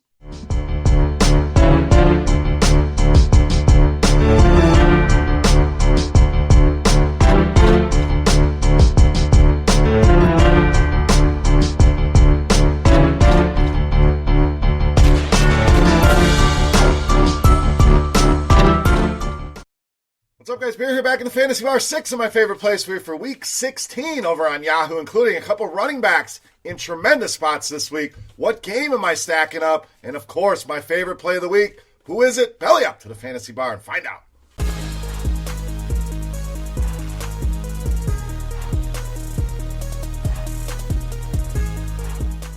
Welcome in, guys. Week 16 edition back here in the Fantasy Bar once again. Beer's Daily Fantasy 6-pack. Appreciate you stopping by and checking out the video once again. Before we get into the picks for Week 16, guys, do me a favor. Hit that subscribe button. Lets you know when the videos are coming out. And also, hit that thumbs up button. Really helps us out there and greatly appreciate it. So, we got that knocked out. Let's take a quick look back at Week 15. And a disappointing week. No doubt the receivers let us down. Nice play on Mixon, getting there against New England. And another good spot this week against Miami. Cook let us down as well. So, all in all, a down week in Week 15. But we bounce back, we get up off the mat, and we turn the page here to Week 16. So, let's do just that. Let's start at the running back position. Devontae Freeman, $22. I really love this spot for Atlanta in general, but especially the running game here. And Freeman specifically, the guy I think is going to get the majority of the work there, the workhorse for the Falcons. We know home favorites, a great spot to target your running backs. And we're looking at Atlanta, 7-point favorites here at home. This offense tends to be better inside the dome. So another box check. Jacksonville, absolutely terrible against the run. Held Josh Jacobs in check a little bit last week. I'm not sure they're going to be able to do that here with Devontae Freeman. So we get another checkbox, a guy that's involved in the passing game, seeing 3, 4, 5 targets pretty much each and every week. And the team total, one of the higher ones we have on the slate. Devontae Freeman in a tremendous spot here at home against a terrible Jacksonville run D. All right, moving on. We're going to stay at the running back position. Knock out our running backs early here. Stay in that same pricing tier with Marlon Mack of the Colts, $25. So we're going to try this again. We're going to go back to the well here on Marlon Mack in a very good spot at home. Some of these he's done well. Some of these he's let us down. But we're going to erase that, get rid of some of the bad memories, and look at the matchup for this week. And again, we get a nice home favorite here against a bad run D. We talked about how bad Jacksonville's run D. Well, guess who's worse? Carolina, last in the league in DVOA against the run, which obviously is going to equate to fantasy points allowed. They give up the most there as well. And again, it's been a rough road with Mac, no doubt, but has found the end zone in 2 of the last 3 games. Did have a good game recently against that bad Jacksonville run D we talked about, and I think he can do it here once again. You probably get some recency bias. People that have written Marlon Mack off for the season, not going to want to pay that price. Don't be that guy. Let's get him in those lineups this week against Carolina at $25. All right, moving right along. Pick number 3 here at the tight end position, going Jacob Hollister of Seattle. So got to be honest here. Never thought I would say Jacob Hollister and $19 in the same sentence, but here we are, and I think he's going to be worth it. And we don't want to overthink this one. Arizona's been that bad against the tight end position. I mean, Ricky Seals-Jones, frickin' RSJ, scored 2 touchdowns against this team last week. And we look at the numbers, we know they give up the most fantasy points, but they give up over 4 fantasy points per game more than the next worst team against tight ends. So you generally don't see a span that big. That's how bad they've been. 31 targets over the last 5 games, and that number probably should be higher. That last game kept leaving the game with injuries, so target share was down a little bit, but back at home, I think this is a great spot for the Seattle offense, and the matchup as good as it gets here. Jacob Hollister, don't be afraid to spend at $19 here against Arizona. All right, we like Jacob Hollister. We like the guy throwing him the ball, quarterback Russell Wilson, $37. So I really think this could be a contrarian spot here, a team with a high team total, but this price is up there. A couple dollars more, you get Lamar Jackson. You go that route, I'm not mad at you. Lamar obviously gives you the highest ceiling in the game. Potential blowout worries there, we'll see. But so going up to Russell Wilson at $37, nobody's going to want to do that. Mahomes is cheaper, Tannehill's cheaper, Drew Brees also cheaper here, so paying up to be contrarian sometimes makes a lot of sense, and this is one of those spots. Also, a lot of people are going to go to Chris Carson in a home matchup with Arizona. No issues with that either, but we're looking for spots we can get different in tournaments, and I think it's the Seattle passing game where we can do that.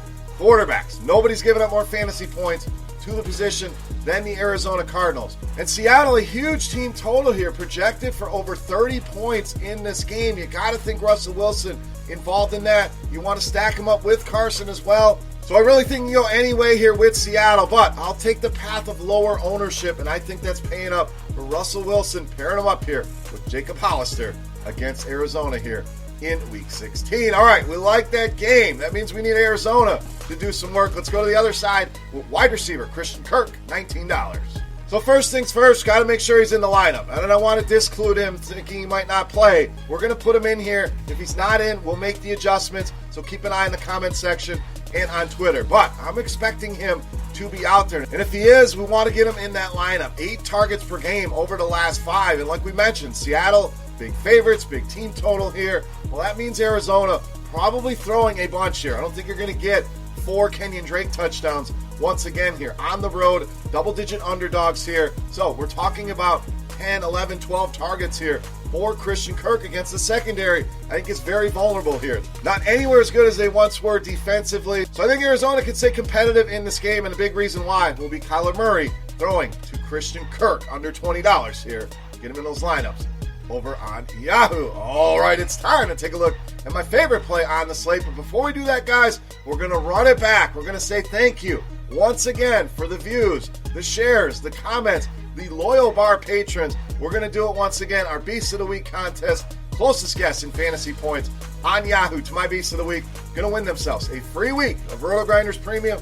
Unlocks everything, gives you access to everything we have, allows you to get in there and check it out. Or if you are already a loyal subscriber, hey, we'll send you a free RotoGrinders t-shirt right to your doorstep. So, fantasy points in the comment section for my Beast. Who is it? Let's take a look. Time to take a look at the Beast of the Week.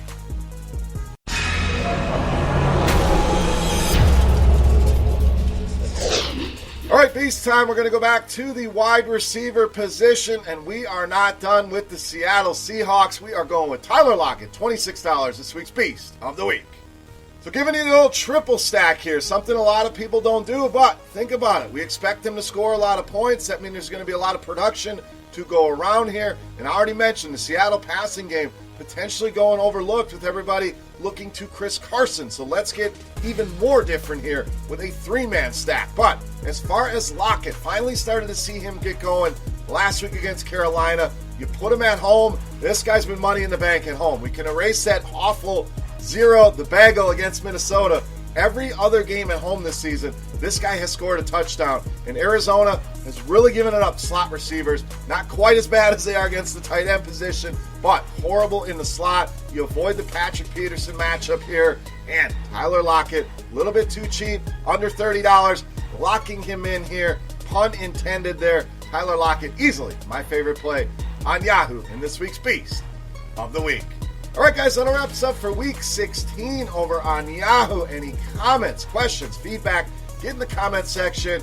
Also, reach out and follow me on Twitter at BeerMakersFan. Don't forget, absolutely free to enter. All you got to do, guess fantasy points on Yahoo for Tyler Lockett. Closest guess, going to win a free week of RotoGrinders Premium or a free RG t-shirt. For RotoGrinders.com, I am Beer saying salut. Best of luck this week, guys. FanDuel DraftKings video already out, so go check that out. That's 12 of my favorite plays for the week when you add them all up. Appreciate you watching, guys, and we'll see you next week. Hey, thanks for checking out our videos. If you want more expert advice on DraftKings, FanDuel, or any other daily fantasy sports, make sure you check out the current videos playlist.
What is going on, RotoGrinders? Dean here. It's Dean 7904 if you want to get all technical on me. It is 10:10 on the dot on the East Coast, 7:10 on the West Coast, 9:10 Tennessee time. Of course, that makes time for the flagship show here at RotoGrinders. It's called Grinders Live. It's sponsored by Yahoo today. And joining me today, three-man booth. It's the usual suspects. It's the pre-show feisty Grant Neefer. Batting first, leading off. What's going on, Grant? I now realize everything about you because of your deprived childhood. It's sad. It is super sad. Well, normally I have to be laying down, like paying like $60 for this conversation. If you guys really want to have it, but yeah. Well, I haven't seen The Lion King and Little Mermaid, therefore, I don't know. I guess That's pretty sad, man. Yeah.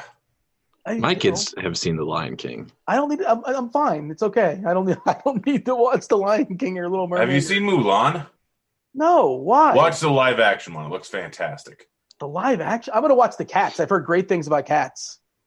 Really? Isn't there something with somebody's penis or something in it? They had to take it out because apparently it was too Oh yeah, Jason Derulo. That's right. What a He had humble too big brag, of a by the way. penis. Yeah, I hate when that happens. Having too big of a Yeah, penis. it's We've all a real been there. problem in my life. We're talking football. It's week 16. Seamless segue. Thanks, Yahoo, for sponsoring the show. Of course, we always want to mention before we break it down, we do position by position here, of course, and we got to give the shout-outs. We have to incentivize the people out there to wear the RG badge. Of course, if you're rocking the RG badge throughout the industry, you finish in the top 10 of certain contests. Devin, fabulous multitasking producer. Right as I was saying that, he drops the link in chat. Look at that synchronicity. That's pretty impressive. That's 16 weeks of working together. Check out that link if you guys want to learn about get yourself 1 month free of RotoGrinders Premium. If you wear the RG badge, you finish in the top 10 of certain contests around the industry. We do like to give the shout-outs to those that have done so in the last couple of days. There were some names in the previous show. These are the rest of them. We got Joey Rock, Rave J, Mike Brown 3, and C Griff 79. Thanks for rocking the RG badge. What's up, Tuttle? How are things? I guess I'm assuming we're cold these days. Is it cold up north? It's actually we're having a little bit of a warm front. It's like going to be in like the highs of the 40s this next week or so, which is kind of really weird for this time of year. Yeah, it's nice weather in my shorts and everything up here. You wearing the shorts in the 40s? No, I don't do it outside, but I go from sweats inside to athletic shorts once we're in the 40s. Fair enough. Give me the breakdown. Give me the assessment as far as of course, week 16. We're at a certain point, probably more so next week, when it comes to like what incentivized, what teams really want to do at this point in the season. 2 weeks until the playoffs start. Lots of teams are out of it, obviously. We've had some injuries. Of course, the Henry being out is a big one. Oakland Jacobs is out as well, too. Give me, the lineup construction, the secret chat. What are we saying today as far as building our cash game lineups? I suppose it depends where you're shopping to some degree, but there's the locks of locks. There's Lamar. He's just ridiculous. Let's give him the MVP now. There's Mike Thomas. Can't guard Mike. Here's your narrative. He needs 10 catches to get the all-time receptions lead. I'm not sure if you guys are aware of that. Of course, he has 2 games to do so. I believe it's Marvin Harrison's record he's going after. And then there's CMC as far as records. Like the last thing Carolina has to play for, going for the all-time yards from scrimmage, which is CJ2K that has him by. He's in striking distance for sure. Eckler, I believe, can get 1,000 yards receiving if he cares about such things like that. Tuttle, give me the screenshot as far as this slate. The screenshot is I'm currently updating my rankings, and boy, oh boy, does it look ugly with the Deshaun Watson and Will Fuller and DeAndre Hopkins up at the top of those rankings. We can't make that go away. Yeah, that's right. That was not great. Was not great. But yeah, I mean, you basically said it. You just gave the chalk lineup construction and cash games. Lamar Jackson, 2 cheap running backs, middle tier running back. You can play 2 expensive receivers if you go that route with Michael Thomas and Julio Jones.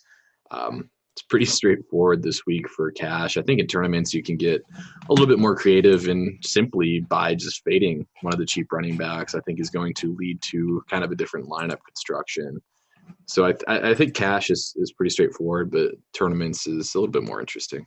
Yeah, and we'll talk about running backs soon enough, obviously, but like depending on where you're shopping, Washington, Yahoo, the sponsor of the site, Lewis is still minimum. He's $10. Washington, I think it's $16 over there, and then it's not that much. It's $1 more for Sanders. It's $2 more for Lev Bell with all the revenge there against Pittsburgh. So you probably don't play Washington on Yahoo. I guess you can, but we'll talk about it, of course. Grant, what say you? You told us pre-show you were up since 5 a.m, presumably doing research or maybe watching Lion King for the 17th time. Not really sure what you're up to, but and it's West Coast time. Well, I guess you only been up for a couple hours because I didn't do the math. What's up, Grant? And I'm Mountain Time. We've been through this many times. But in any case, it's an interesting little slate. Deion Lewis kind of changed things up again a bit, but I mean, there's lots of different ways. There's so many good spots on the slate. It's kind of overwhelming, and figuring out who exactly to go with in any given lineup is a lot tougher than I thought it would be. So would you guys agree that running backs feel much more I feel much better running backs today collectively than I do about receivers? Is that an agreement across the board for everybody? I mean, yes and no. I feel pretty darn good about Michael Thomas. Yep. Well, sure, yes. And Okay. Julio Jones, I feel decent about. Yeah, and then you guys like those guys. You guys live in the world with salary cap or no? Because I do. yeah, I don't know if you're aware of this, but Deion Lewis is very cheap. Washington is very cheap, so it's not too hard to fit Michael Thomas at least in cash. Okay, how about the dearth? The wide receiver 10 versus like running back 10. That's collective is what I'm talking about. Correct. I mean, wide receiver 10, you're still getting Devontae Parker at Jesus 6'3". I don't know if you've heard, but there's weather in Miami. I mean, Whip out! I don't know if you've heard, but there's weather everywhere in the world. Weather is just classified as whatever is happening in terms of temperature, wind, cloud cover, air density, and whatnot. So weather is everywhere, team. There's air density right now? Air density is very different wherever you're at. I mean, I live up in Colorado.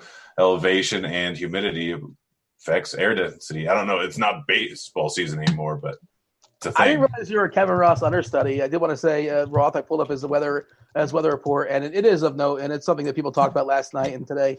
It's going to jump back to it as far as the Miami game. Supposedly the rain's going to hold off for the most part until after the game, but there is some wind sustained around 15 to 20 miles per hour. He's saying he'd lean closer to 20 with gusts potentially at 30. Some would argue that maybe this will help the quarterbacks and it'll actually guide the ball into the receiver's hands because of the quarterbacks throwing the ball today. Looking at the rain. The greatest of all time. And Andy Dalton? Yes. I don't think it matters for Fitzy. Yeah. He's just going to throw the ball. He's going to go low. He doesn't care. All right. You guys ready to break it down by quarterback? Dive on in? Yeah. I'm just wondering what Tuttle's kids are screaming. Yeah, that's an interesting one. I don't know what that one was. I just found out that Simba died. Did Simba die? Which one died? We can't tell you. Yeah. Gosh, Devin just in our ear cannot understand how Dean is a middle-aged man somewhere between 35 and 85 that hasn't seen The Lion King. Benjamin Button over here. You have no idea how old I am. All right, quarterbacks. Tuttle, open it up. Of course, Al Jacks, obviously you want to get yourself as much Lamar, the MVP, not even a conversation. He is super expensive. Then there's Russell Wilson, who, if you can tell me he's going to throw the ball 35 times, I love him. He's going to be super efficient against a terrible Arizona team. But, they just don't like to throw the ball in Seattle when they're ahead, and they're presumably going to be ahead here against Arizona. And I'm just kind of scared that Russ throws the ball 23 times. Of course, in tournaments, you can make your own narrative. You can create your own score and say, well, what if this happens? But as of right now, I don't really feel great about it. Breeze in Tennessee. Drew Brees is like me. He's much better inside. I don't want to go outside. He doesn't want to go outside either. I prefer him at home in the dome. What do you? Is Dak Prescott? Can he throw footballs? I've heard he can't throw a football, which seems concerning. All of a sudden, he's turning into Tim Tebow or something. And then Matt Ryan's pretty cheap. Sure, in the dome, we like that against Jacksonville. Pretty terrible. That Atlanta offense looks pretty good as far as their key pieces. Jump in here. This is yours, Tuttle, as far as how we're handling the quarterbacks. Yeah, in cash games, I just don't see a reason to not play Lamar Jackson now that we have all this value. I think if you needed or wanted to make a case for Russell Wilson, like you mentioned, he would kind of be the secondary option. But really do think volume is going to be a concern there, or should be a concern as it has been all season long. So those are kind of my two cash game options. Again, I think you can pretty easily pay up for Lamar, so I think it's kind of straightforward there. In tournaments, you mentioned some guys. I'll throw Kyler Murray into the mix. I think he's an interesting tournament option at his price tag. We mentioned that Miami game. Whether or not that was one of my favorite games to stack here as the beginning of the week started. I'm souring on it a tiny, tiny bit, but I still do like it. I think both quarterbacks in that game are fine tournament options as well. In general, though, this week, I'm kind of down on quarterback position as a whole outside of the top guys. I'm not going to make the case for Will Grier. I'll let Grant do that. I'm sure Grant will. He'll be happy to do it. I'm going to sit that one out. But yeah, for me, the priority, I think, at this point in time in kind of that middle tier would be Kyler. I'm fine with Matt Ryan too, but I think that Atlanta stack's going to get a lot of ownership in tournaments, which I'm fine with in general, but probably not going to go that route. I pulled up our ownership projections as of right now, and I guess we can show it here on the screen here. Sure, why not? D-Train, make it happen. Lamar, not surprising, the most projected, the most owned quarterback today. And of course, Jamino and his team are all over this, and projections will be more and more refined the closer and closer we get the lock. As of right now, Lamar, we're seeing 17%, Wilson at 14%, Ryan at 11%. You mentioned Tuttle. I'm curious because you mentioned Dalton and Fitzpatrick, and then they're 4 and 5 here in the Family Feud board. Is it because the weather is scaring you to some degree, or it's probably more likely that because the value opened up at running back, and now all of a sudden we have the funds to spend up at a quarterback because the week it looked differently on Monday, Tuesday, Wednesday as it does today? Is that sort of the thought process? What do you say you can spend? Yeah, a little bit. And I'm just gaining a little bit more steam on Kyler too. Is kind of the main reason. I like him in that spot. So it's less to do with those guys in that game and more that I'm starting to come around on Kyler. The other guy that I'll throw in that's going to be extremely low owned, who has shown us actually pretty decent upside this season, is Daniel Jones. Would be the last guy I'll throw in. We have him currently projected at 3% ownership on DraftKings. Again, I think the main problem this week is it's tough to find those guys that have 30-point upside. And Daniel Jones, again, I think, has topped that number 3 times so far this season on DraftKings. So he's the guy that has it there. So I'm kind of liking him a little bit in tournaments as well. Who you pair him with, Slayton? Yeah, I don't know. That's the problem. Maybe Tate? Yeah, that's the problem, Naked? really. You can go naked for sure with that rushing upside as well, which might be the play, if there's no clear-cut stack option, because he does have 3 guys that can get a bunch of targets, and Barkley can catch the ball as well. I think naked is fine. Jump in here, Grant. Feel free to talk about, L. Jackson, Wilson, your boy Wilson. Ryan, it's kind of in the mid-tier. I think it's kind of sort of interesting if you land on it. So be it. It's perfectly fine against that Jacksonville team. It's not very good. But what are you doing? I know your boy is Fitzpatrick. I don't know if he's your boy today necessarily, but and Greer, are you going to give the Greer pitch because we need him now, or did we ever need him because he's not a great football player as our understanding? But does that really matter? Well, to some degree, like running backs, it doesn't matter, but I think it matters at quarterback, doesn't it? I mean, no. Yeah, it matters at quarterback. I mean, it matters a little bit. Everything matters at every position every single week. But regardless, LJX, he's your play in cash. With all the value, you play him. Great play in tournament still. Wilson, I'm not really on at all. Game script, they're just going to run the ball. They do it every single time. Wilson's probably not going to get the volume. He's still going to be heavily owned. I see no real reason to play him unless you're full-on game stack in that game and run it back with Kirk or Drake. So Wilson, I'm just kind of out on. Ryan, it looks like he's going to get a decent amount of ownership. He's fine. I'm probably not going there. Tannehill's one of the interesting guys. So Tannehill's sitting there at 6.6K over on DK. I think $29 over on Yahoo. Can't remember off the top of my head. But, without Henry in that offense, he's going to be slinging the ball. It's a great place to pair him with Brown, who we're worried about him getting double-digit targets. Isn't that right there, Tuttle? Is it right?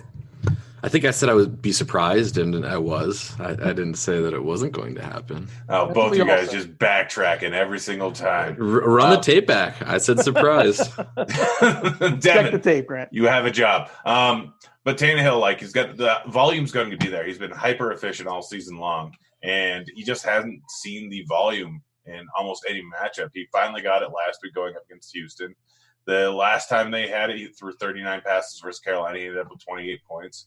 Without Henry in that offense and with a pass-catching back like Deion Lewis, the upside is definitely there for him. He's going to come in at low ownership. It's going to be a high-scoring game. I mean, Garoppolo put up, 40 points against this New Orleans team? Granted, it was over in New Orleans, but still, Tannehill absolutely has some upside. I like the Kyler Murray call. I'm right there with him on Kyler. He has the rushing upside. He has all the upside, and people forget how good he was at fantasy production prior to getting injured, and so he seems to be healthy now in a divisional game. Seattle's defense isn't that great. I think Clowney's out still.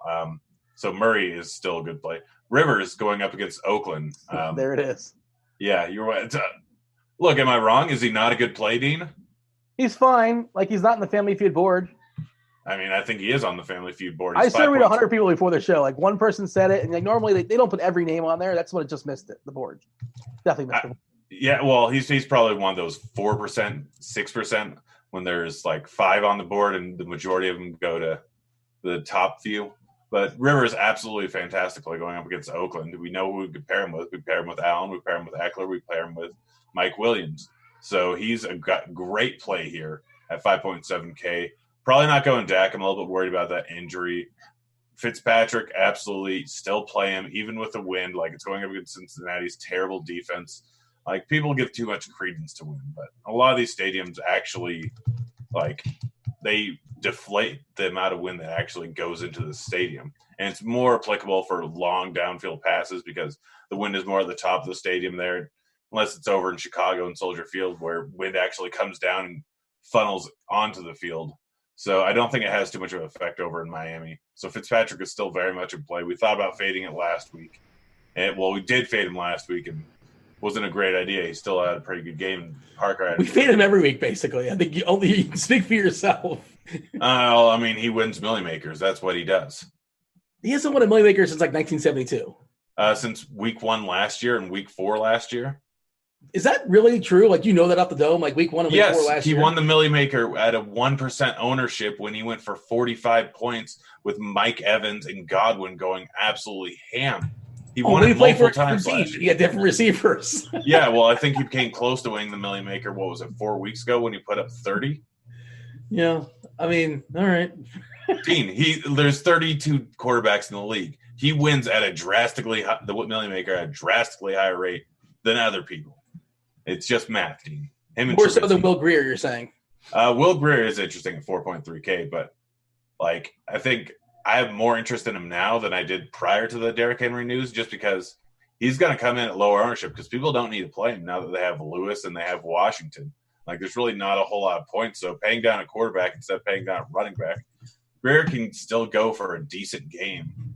Like, it's absolutely within the realm of possibilities. He can dump the ball off. Like, he has 3 high-volume targets plus Greg Olsen, where he can throw 40 times in this game, 45 times in the game. We saw Allen do a similar thing, like just throw the ball 45 times a game and only end up with 250 yards and a few touchdowns. He did it constantly. Grier's probably going to be the same. And, I mean, let's be honest. Is he that much of a downgrade?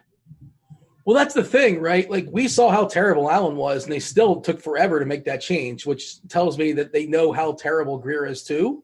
That's sort of my thought process on that. Literally, we have a perfect correlated scenario or similar scenario in Denver. We saw how terrible Flacco was, and the only reason they dropped down to the next guy was because of an injury, maybe. Who knows? Well, Flacco is like a name still. He's still a name brand. Oh, was Cam Newton not a name? Well, he was not in the conversation. Cam Newton was the starter at the beginning of the season. They switched to Allen after an injury, and then Allen was a lot like Broncos' second-string quarterback, which I can't even remember, who wasn't very good. And then they go to Locke, and Locke's actually doing something. Like, let's be honest, third-string quarterbacks are still guys that in decent matchups with decent weapons around them can put up big enough numbers, and Grier is priced so cheap that I'm not going to be surprised at all if he crushes. I would be. Tuttle, you already kind of passed on that. You have nothing positive to say about Will Grier, so you're going to say nothing at all? I mean, I'll say probably one of the biggest downfalls as a DFS player would be assuming that coaches are rational. So I actually kind of side with Grant on this one. Suck it, Dean. I think that's actually a very common mistake people make, is that they kind of assume coaches are making rational decisions or are good decision makers, but we see them make terrible decisions on a weekly basis with many different aspects of the game. Doesn't mean that I'm really loving Grier all that much, but I'm kind of agree with the point that probably can't be much worse than what it was, and we've seen Kyle Allen put up some decent fantasy performances in this offense. Yeah, but okay, if we're going to dig down there in the nonsense, why don't you just play Haskins over Grier? Because we know how bad he is. Grier is unknown. You'll take what's behind door number 2? I mean, volume's a thing, too. Like, we know the Redskins do not want to pass the ball. But they have a nice matchup there against the Giants. And yeah, they have a nice matchup, but if you're going with Haskins, you're hoping that he's extremely efficient, which is, I mean, not all that likely considering his accuracy, but the matchup could give him a boost in efficiency, but you're still looking at, 25 passing attempts. You Whereas got to get the ball to Adrian. You got to see what you have in Adrian Peterson in 2019 and they probably week will 16. just grind Peterson, to be honest. But I mean, with bringing up Kyle Allen's passing attempts here, it's been over 40 the past 3 weeks. Like they're gonna, I feel much more confident. Here's his Kyle Allen's last 5 games or so: 41, 41, 46, 36, 50, 43. You know, Carolina, if they're down, they're going to pass the ball. Like you don't know that with Washington. Are we afraid to play Dak, and that's just it? Like they're probably going to shoot him up. The drugs are great in the NFL. What is it, Tortorol? I presume they're going to shoot him up. And like there was the rumor that like he was in the huddle last week saying he can't throw the ball, which is concerning to some degree. Of course, the matchup here against Philly is pretty good. And Wentz on the other side, I just wish he has guys to throw the ball to. Of course, there's Ward. I mean, that's not much to get excited about, but he is cheap. You want to pair him, and of course, the tight ends are lurking as well. Do you guys? Well, Grant, I'll go to you as far as Dak. You kind of hinted at it. You're afraid to play him. Yeah, I'm much more interested in what's his name, Zeke. Like I probably will have one Dak stack. Just hope like there's always the chance that he has one of those massive games going up against Philly. But realistically, he's not a guy that's really on my board. He's 6.4K. There's other guys I'd rather go with. One guy I haven't mentioned yet is Drew Lock. We know he can put up big numbers. Detroit's horrible versus opposing quarterbacks. If Locke actually has the volume, then he can crush here. Yeah, that's a big if. Detroit is so bad, and I don't know how much they're going to have to do. But he does have a ridiculous receiver, and that's kind of sort of the same thought process as far as I don't know if we're going to say Terry. I just like Terry McLaurin today versus the Giants, and he can break a 20-yarder and make it an 80-yarder. That's kind of like an interesting piece. I don't know if you necessarily need to pair him with Haskins, but I do want to grab some Terry shares. And Sutton's awesome too. Sutton seems legit, like a really good receiver. It's just he's kind of stuck in a rough situation there. What do you say here, Tuttle? Is this not necessary? When we mention guys like Luck and who else are we talking about? What are terrible names? Greer and Haskins. Are we just done with quarterback? We got to move on. Well, I kind of just think with the Dak situation, there were reports this morning that he's looked a little bit better, can make the throws he needs to throw, and can hit downfield if necessary. I just think the way that I'm kind of treating the Dak scenario is if I'm grabbing exposure, I'm going to make it limited exposure and just take some of his receivers as one-offs as opposed to, spending more resources on a stack or something like that. So I actually do any other spot we would be talking about like Amari Cooper, Michael Gallup is just an absolute smash spot for them. So I do like taking those guys as kind of one-offs as opposed to just completely stacking this game because I do think they'll focus on running the ball with Zeke. I think that's likely going to happen, but also think that one or both of probably one, not both at the same time, will still see enough volume and has enough upside to be a fine tournament option. I was in our chat and they were asking about Wentz. That's why I kind of threw him out there. It doesn't sound like either one of you guys are all that interested. Yeah. Semi, not very though. No. Fair enough. Just gonna let that one go. All right, running backs. The interesting thing here, Tuttle, is that we have value with some cheap running backs, and of course you can only play so many. You can play 3 on Yahoo, you can play 4 on DK, 3 on DK is what. Wait, yeah. Just kind of figuring out how many we can play, and we talk about the Deion Lewis all of a sudden becomes an instant cash play. It makes a lot of sense here. It's still minimum. On Yahoo, I believe he's 4-3 on DK, which is a good price. Not like an amazing price, but definitely good. DeAndre Washington, of course, is cheap there as well. And we presume he's going to have at least the majority of the touches there against the Chargers with Jacobs being out. And, CMC is just a lock button, but it sounds like the construction Tuttle, we kind of hinted at it earlier, is spending up on the big name receivers, or we'll talk about in a second. No surprise, Thomas and Julio. And maybe not playing CMC, which, again, seems sort of weird, but I get it because, the value plays are better at running back as they are at receiver. It's just kind of how it goes down as far as lineup construction. And does it hurt? Does it help? Do we care who the quarterback is for Carolina? Because, again, this guy does not look very good, but Allen wasn't very good, and CMC thrived as well. Why are we saying this guy doesn't look very good? Because he was not good in college. He doesn't run. There's a reason why this guy wasn't playing. He's not good in college. Have you looked at his college stats? He has no. Well, it's West Virginia. They're good against everybody. What's his name? Geno Smith was like a top 5 pick at West Virginia. Come on. No, he was 31st. He almost dropped out the first round. Whatever, He was the man. second over. People were talking about him as a top 5 pick, but You got a well the actually injury. on Geno Smith. Well, and who knows how his career would have done if I didn't break his jaw. Yeah, he would have been a Hall of Famer. Well, yeah. Let's be honest. If he got drafted by the Jets, Yes. that's a real recipe for success. Look at Darnold. Well, I mean, look, in the pedigree with Greer is not, whatever. Fair enough. What do you think of CMC today? I think CMC is a fantastic play. He's probably a guy that's going to be in my cash game lineup, but running back is just stacked. I mean, looking at my options, not even including Deion Lewis and Washington, who are just super cheap. I have 12 guys that I'm looking at least. Big family feud board. Yeah, it's a massive family feud board. And looking at ownership, everything's just kind of be spread out. And I am likely going to be a fish that just ends up probably with the field on most of these guys. Hey, Tuttle, you want to play the feud? You want to guess these 12 guys? Do you have the list in front of you, Grant? Yeah. What am I doing? We're going to play the feud. We're going to guess his 12 running backs. I'm going to say CMC is on the board. Yep. It's his player pool? Yeah, apparently. Zeke. Yep. Are we going back and forth? Have you ever played the feud? We need 3 strikes, go back and forth. I'm going to say you got to have feel free to talk with these guys too. We talk about Zeke and maybe if Dak is dinged, they lean on a little bit more. Historically, I know he's been good against Philadelphia as well for what it's worth. How about Joe Mixon? I'm going to say Joe Mixon's on the board, Grant. Yeah, absolutely. Fantastic matchup. Weather being a big concern gives him a bump. Yeah, too cheap.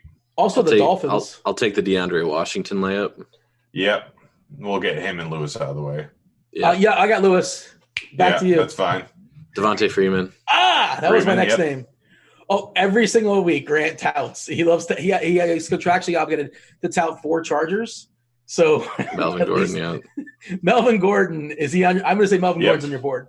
Hey, let's talk about Melvin Gordon because he's going to be a free agent, right? And it was kind of messy with the signing this year. Do they want to play him? Do they want to play Eckler? They've shown that they want to play Gordon. Gordon's getting 20 touches on a consistent basis. Outside of blowouts, he gets 20 touches. He has massive touchdown equity. He's still involved in the receiving game.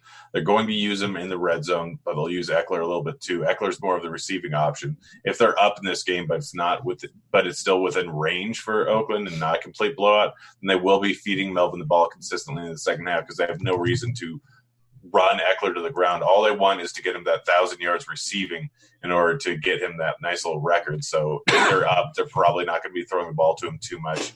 It's a great spot for Melvin. He's too cheap at 5,600 and essentially the same role we saw last year around this time of year where he was around 7.5K. Yeah, I was listening to the ownership report show. It's one of my favorite shows here at RG with the wonderful Christopher Jamino. We always say negative. I don't want to say always say.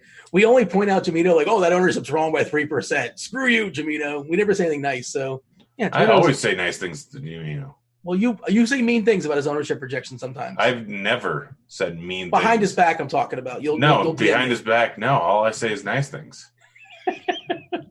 The point is, it's a great show. You're trying to slander me. I call slander. I call erroneous on all counts. The same way you're trying to slander me and Tuttle was saying, oh, the A.J. Brown, no chance he can get 10 targets. I mean, if I actually had free time, I'd probably go back and watch the tape. I said surprised. Like I'm 100% positive. I said surprised, 100%.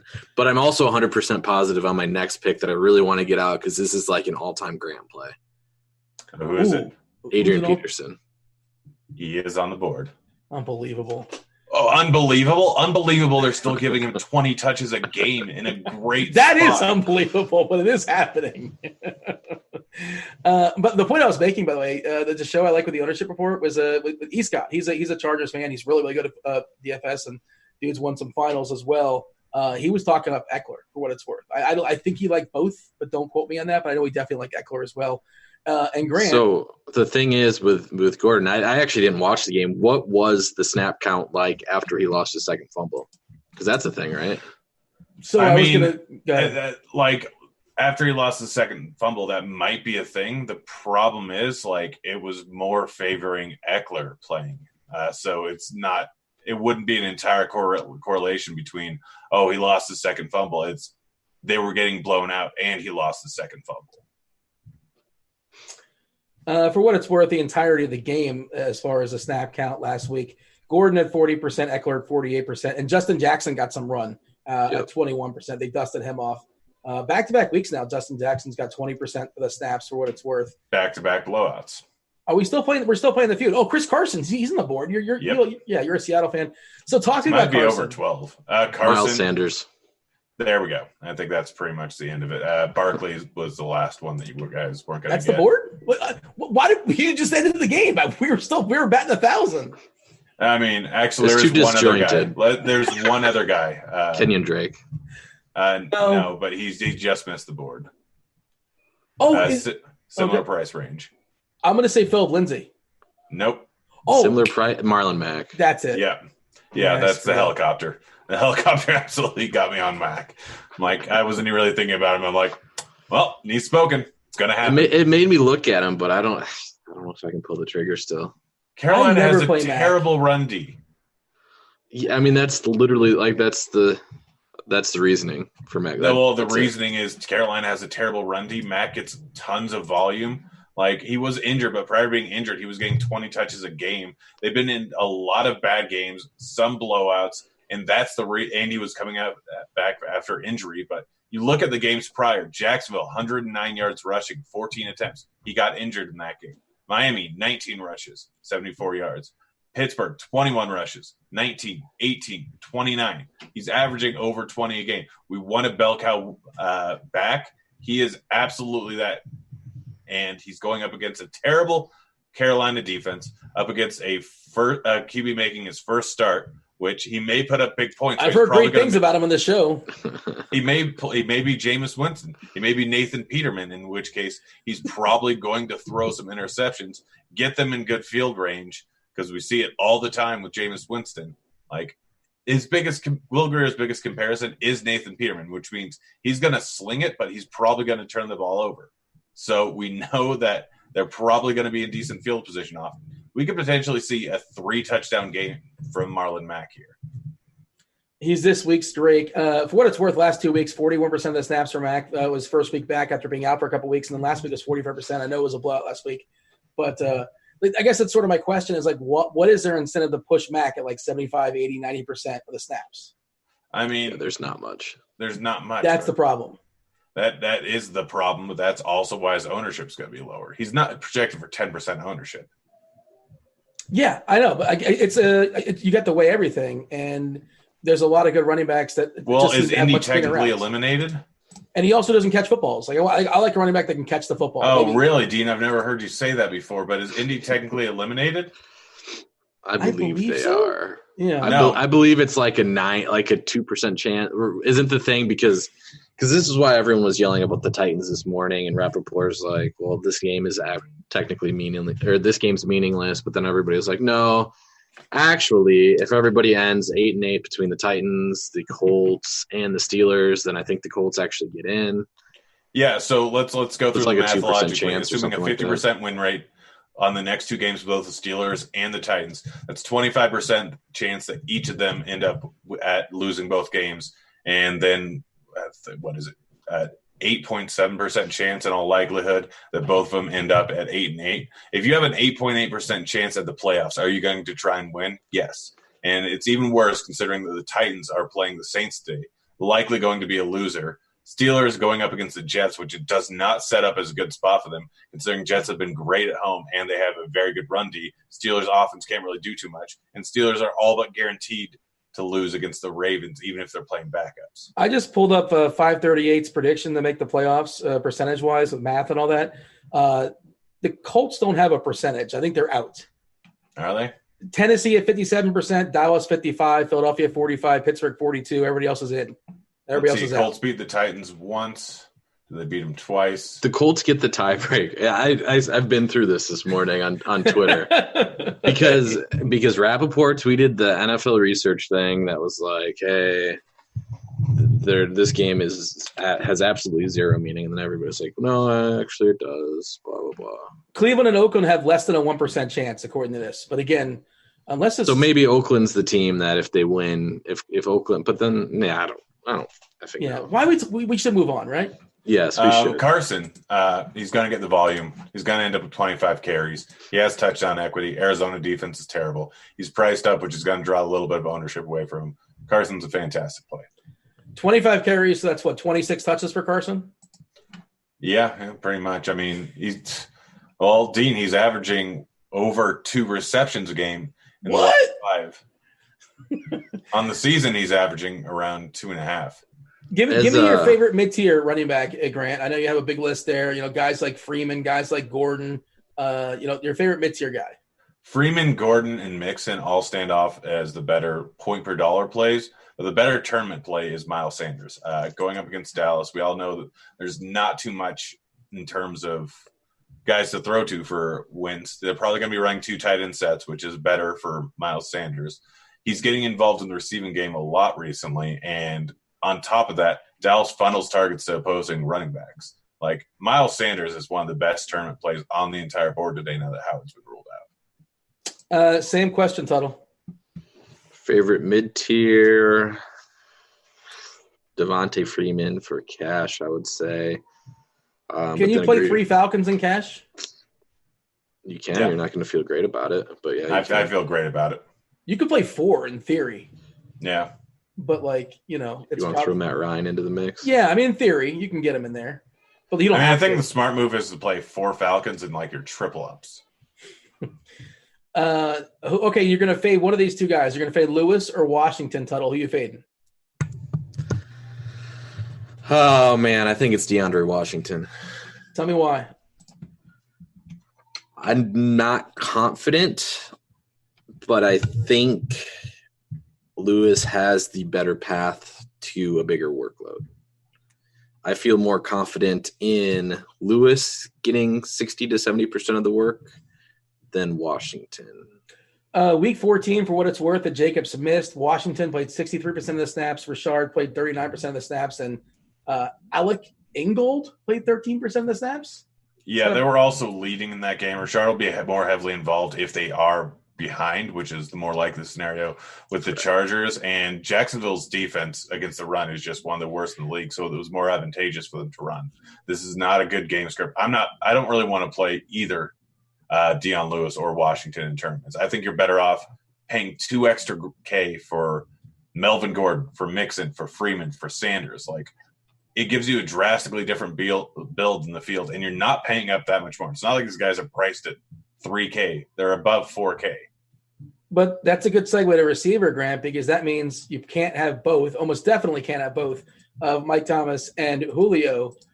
You can't have both those guys. Which one are you fading? They're both falling off a cliff. What do you save? 100% I'm fading Julio over Michael Thomas. Tuttle? Correct. That was not said with confidence. Your voice cracked. You looked like you were about to choke up and have tears. It's correct. Well, now it just sounds like you're forcing it.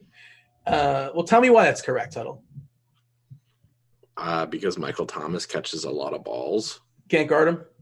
Can't guard Mike. 33 or 13, whatever his. And you know that Breeze is going to start off the game with 4 throws to Michael Thomas, knowing that he's going to catch every single one so that Breeze can break the record. Julio got 20 targets last week. By the way, I will take my big old L. I said the fade out Julio on this very show last week.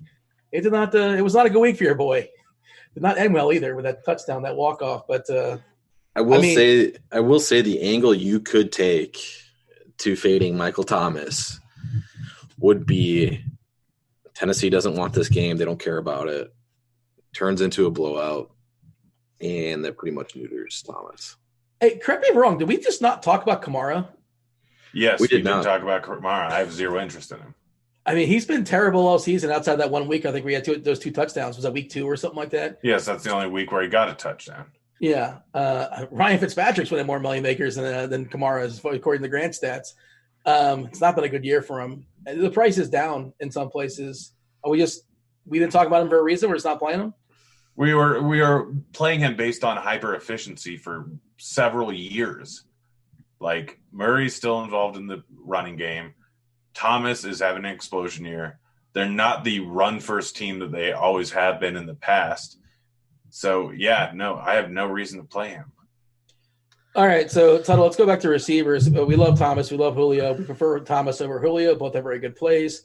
And this is kind of what I was talking about before in the show. Like, the running back depth. Like, Grant's got 12 running backs on his board. I don't have 12 receivers they feel good about this week.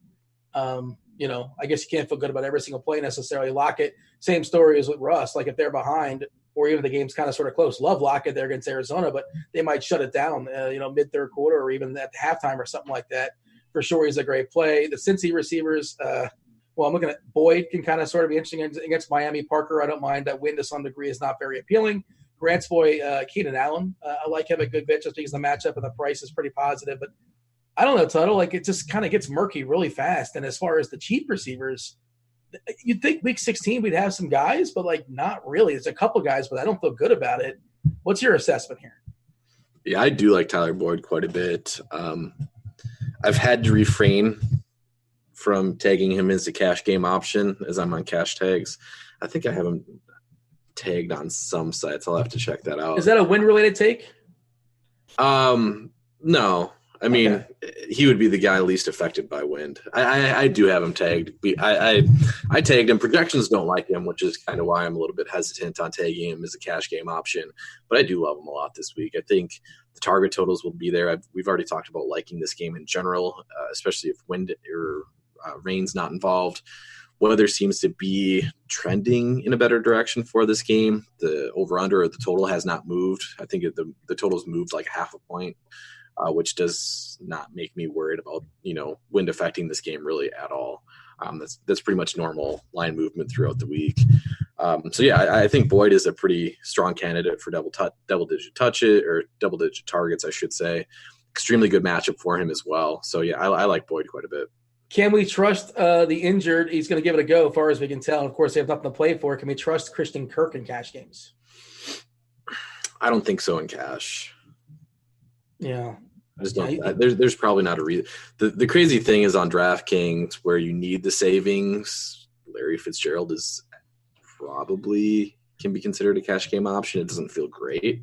No. But like you mentioned, the pool is not deep at wide receiver. I do think these running backs are better value plays, but if you're sold on going cheap at one receiver spot, then I do think Larry Fitzgerald is a cash game candidate on DraftKings specifically. Grant, retort or throw out some new names. Mike Williams. Another Charger. Oh, am I wrong? He's fine. He's fine. He's getting, 17 points a week for the last 3 weeks? For Allen, his teammate. Yeah, well, we live in a world of a salary cap, and he's $1,300 cheaper. So suck it, Dean. But there's a lot of good guys in the mid-tier. I really like Allen. I really like Mike Williams. I really, really like Sutton. I mean, obviously Detroit's been terrible versus opposing passing games. And Sutton, he had a bad week last week, but he's clearly got a connection with Locke. If Fant misses, then he's going to get even more volume thrown his way. So Sutton's a fantastic play. A.J. Brown, probably getting 10 targets this week, guys. I'll take the under. Now we want to do a shotgun White Claw bet? Oh, God.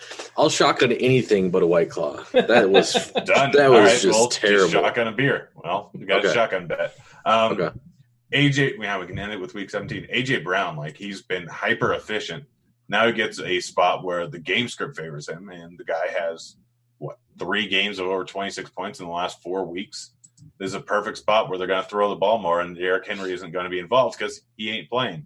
So AJ Brown, fantastic play. T.Y. Hilton, a fantastic tournament play. He's 6.4K, and we know what his upside is. I get what happened last week, but game was complete blowout. He still got 9 targets. Not going to be surprised if he gets 12 targets here, even against a team that they're probably going to be winning against pretty heavily, and they're going to be running the ball. So Hilton, fantastic tournament play. Amari Cooper, I'm worried about Dak, but he still has upside. Devontae Parker, prior to last week or 2 weeks ago, he didn't play last week. He actually had a great game 2 weeks ago. He's just been crushing. He's just been crushing all over. He's been great. Place. Yeah. So why not play him? You're saying we don't have guys that we're real certain about, but we have guys that aren't household names like we've seen in the past, but have been balling all season long that are all in the 6K range. So dropping from Washington and Lewis all the way up to guys like, Mixon, Freeman, Sanders, You go up to them, you can just drop Julio down to any one of these mid-tier guys that could easily outscore Julio, who's going to be chalk. I mean, you mentioned Hilton. I guess for tournaments you can play him, and he only needs one play. I'm just kind of concerned. The same sort of question with Mac. Like Hilton came back from injury and he played 52% of the snaps or something like that. What's his incentive? I know the matchup's good. We love him the turf at home, but and the price isn't great either. Sure, for tournaments you can definitely play him, but I have a hard time getting there. I do agree with the take, as far as the Dallas perspective. As far as Cooper, he's a guy that we've seen have monster games, and maybe this is a game here against Philadelphia for sure. Someone in chat talking about how Drew Brees is old. The guy is the most accurate QB this season by a large margin. I mean, I don't know. Like, yeah, okay, but like he's going to set the single season completion record again. What do you mean, like percentage? Yeah. What is it, like 70%? Like 76. He's 76% accurate in his passes? I think 75.6. What's his ADOT? Well, his yards per attempt is 8.7, one of the highest of his career. 75.8. Every single number this season is fantastic. What's his completion percentage to Mike Thomas? Like 90%? I think Mike Thomas has 154 targets and 130 receptions. That's insane. So let's talk some cheap receivers. Like, say I don't have any salary. Tuttle threw out Fitzgerald, and nobody feels good about that. But we do live in the world of salary cap, and I guess he's cheap enough where he can help you out, I suppose. Greg, are we looking at Ward? Is he somebody that's interesting? I mean, I mentioned before I like Terry McLaurin. If Sims gets another, he got like double-digit targets last week. I think he got 7 in the previous week. He's still, stone minimum on Yahoo. He's like, 4K on DK. I'm looking for some cheap receivers. Somebody's got to sell me on something here because, again, I'm having a hard time making it work. I'm not going to be able to sell you on it, but Albert Wilson's my hot take this week. I don't mind that. I'm okay with that. Yeah, he kind of jumped into that wide receiver 2 role. Russell Gage, Curtis Samuel, like DJ Moore is having a breakout season, but Samuel was the number 1 guy. Like, we get a new quarterback in here. Who's to say that he's not going to throw to Samuel, who's a talented guy? And he could get double-digit targets if Greer's actually good. Yeah. Wait, why is that so funny? He's done it twice this year. He has 8, 7, 7, 8, multiple other times. Yeah, I don't want Samuel. That's fine. Don't give me another sales pitch. Give me another sales pitch. John Ross. What happened in week 1? No, he's not playing on snaps, is he? I don't think he's playing. I don't know. I have no idea. Honestly, I just looked. Yeah, and saw that. He hasn't been playing, but who knows? Like, you don't know. He's only been back for 2 weeks. 38% of snaps last week, 49 the previous week, for what it's worth, and out for 5 weeks before that. It's tough to know if he's going to play or not. I'm on board with him as a tournament option, even at his price tag. He needs one, basically. In theory, yeah, he just needs one catch, to get there. And he's playing Miami, so sure, I suppose you can consider him, but you got to get in the field, which is most important. This kind of speaks to my point. Tell that to Hollywood Brown. Who was that guy? Tuttle, you probably remember. There was a guy like 4 or 5 years ago who was like 13, 14, 15 snaps. Andrews this year at tight end. That he got there every single week despite never being on the field. Any idea who I'm talking about? No, but I probably tilted him like crazy. I tilted him like crazy. Watt. By the way, you guys saw the Hollywood Brown narrative, right? What is it? A rookie franchise touchdown record, and Lamar Jackson has said that he wants to get it to him. Okay. So you get 1 touchdown, but that might not be enough. Anything else as far as receivers, or shall we talk about some tight ends? Let's move on to tight end. Open it up, Grant. Ertz, we know the volume is going to be there. Waller, we know the volume is going to be there. Hooper, he's too darn cheap. Those are the obvious guys, I think. If Fant ends up playing, I really, really like him. Gesicki, going up against Cincinnati, great spot, too cheap. Absolutely fantastic play. Goddard, still too cheap. Great matchup. We know that he's going to get volume. It's Dallas forces targets to opposing tight ends. That's pretty much like my tight end pool is a lot more condensed than my running back pool. That's pretty much all I'm looking at. I just want to point this out. It's as far as depending on where you're shopping, we always kind of mention this, but Hooper's $23 on Yahoo. So he's more expensive. He's the same price as Ertz, more expensive than Waller by $5. But on DK, he's like, 4.4. So I assume, Grant, you prefer much more on DK than you would on Yahoo, correct? Yeah. Flowchart, is that a thing today? Do we care about Hollister? Is that something here, Tuttle? Yeah, he's in play. Well, he's in play, but okay, where do we prioritize him? I would play him mostly in game stacks personally. I think he's below like the Austin Hoopers and cash games at the same price point.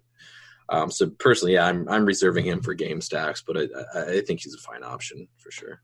Yeah, we're sure that Wilson's going to throw it over 20 times. I don't know, so may not matter. So how do we attack that in tournaments, Grant? Do we just make a narrative like, well, what if he does? And I assume you're rolling it back with somebody else on the other side. You roll back with Kirk, Fitz, Drake, or two of them.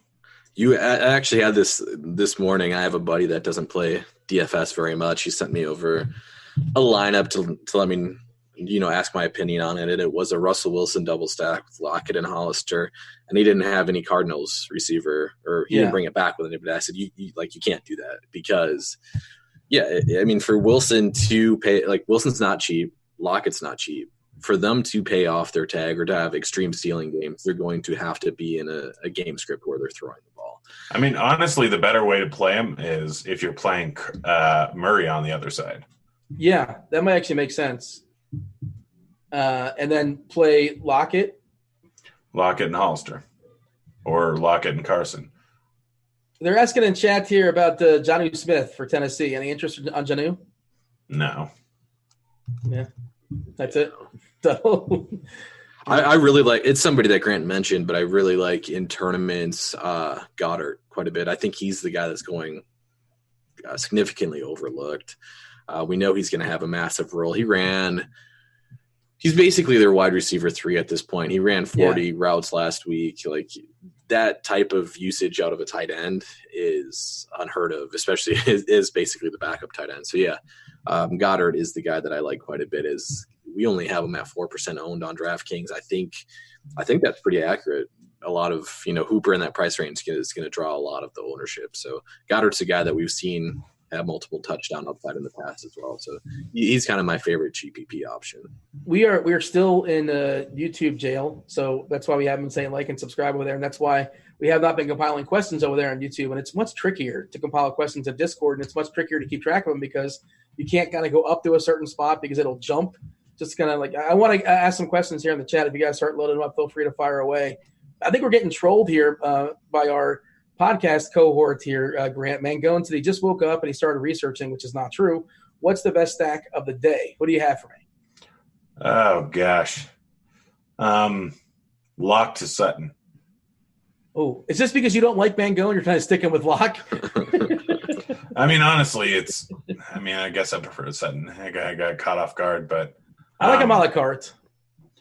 Lock a la carte? No, Sutton a la carte. No Lock. Yeah. Fade the Lock. Yeah, I mean, if I'm honestly probably Rivers and Mike Williams and Keenan Allen, you get all of them for around 15K, 16K, and Rivers might throw the ball 40 times here. I mean, he has 2 games left in his career with the Chargers in all likelihood.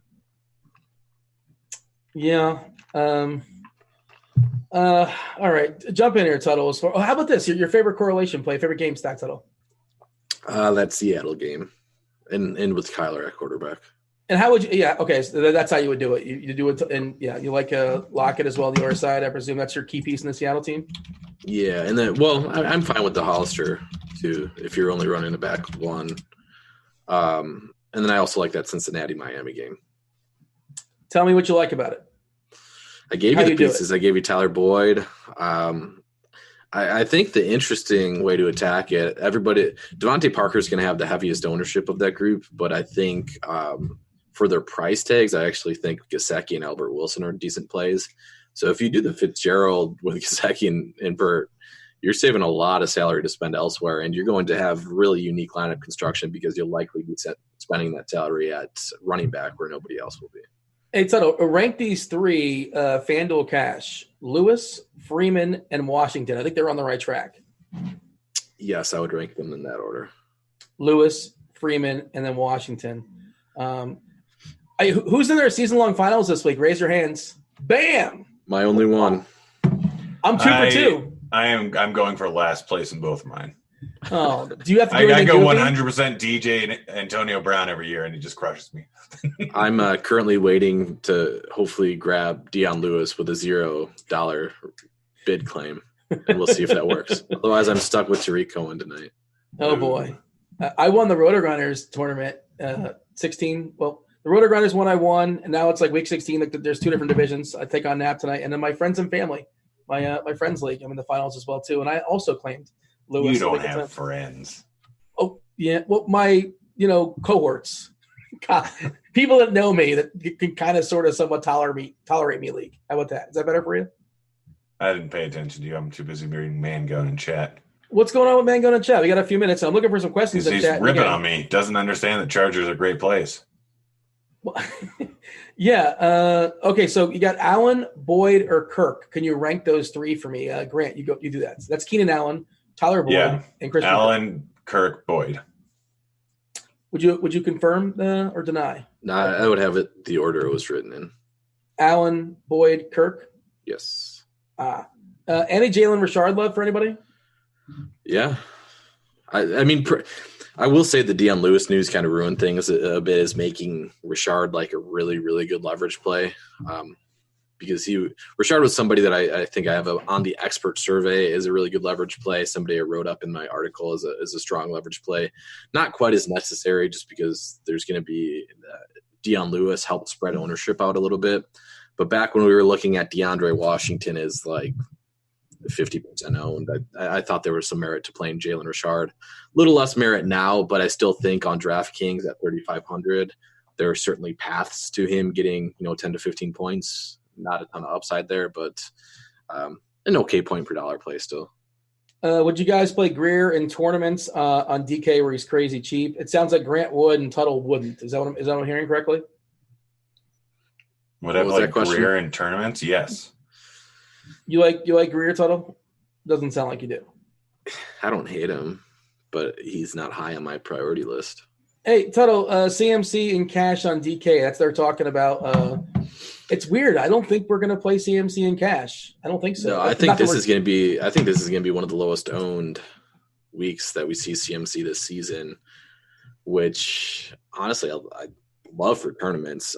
Yeah. No, he's not fitting cash construction. I do think it's the Michael Thomas, Julio Jones build is going to be with Lamar Jackson at quarterback is kind of be the really chalky lineup construction on DraftKings today.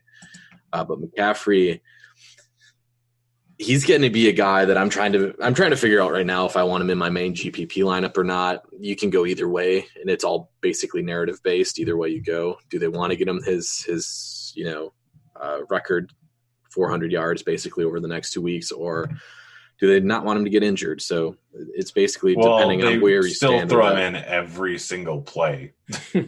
Yeah, but do you see that changing in the last 2 weeks? I don't know. There are people that do think that's going to happen, that they're going to start easing back on him a little bit.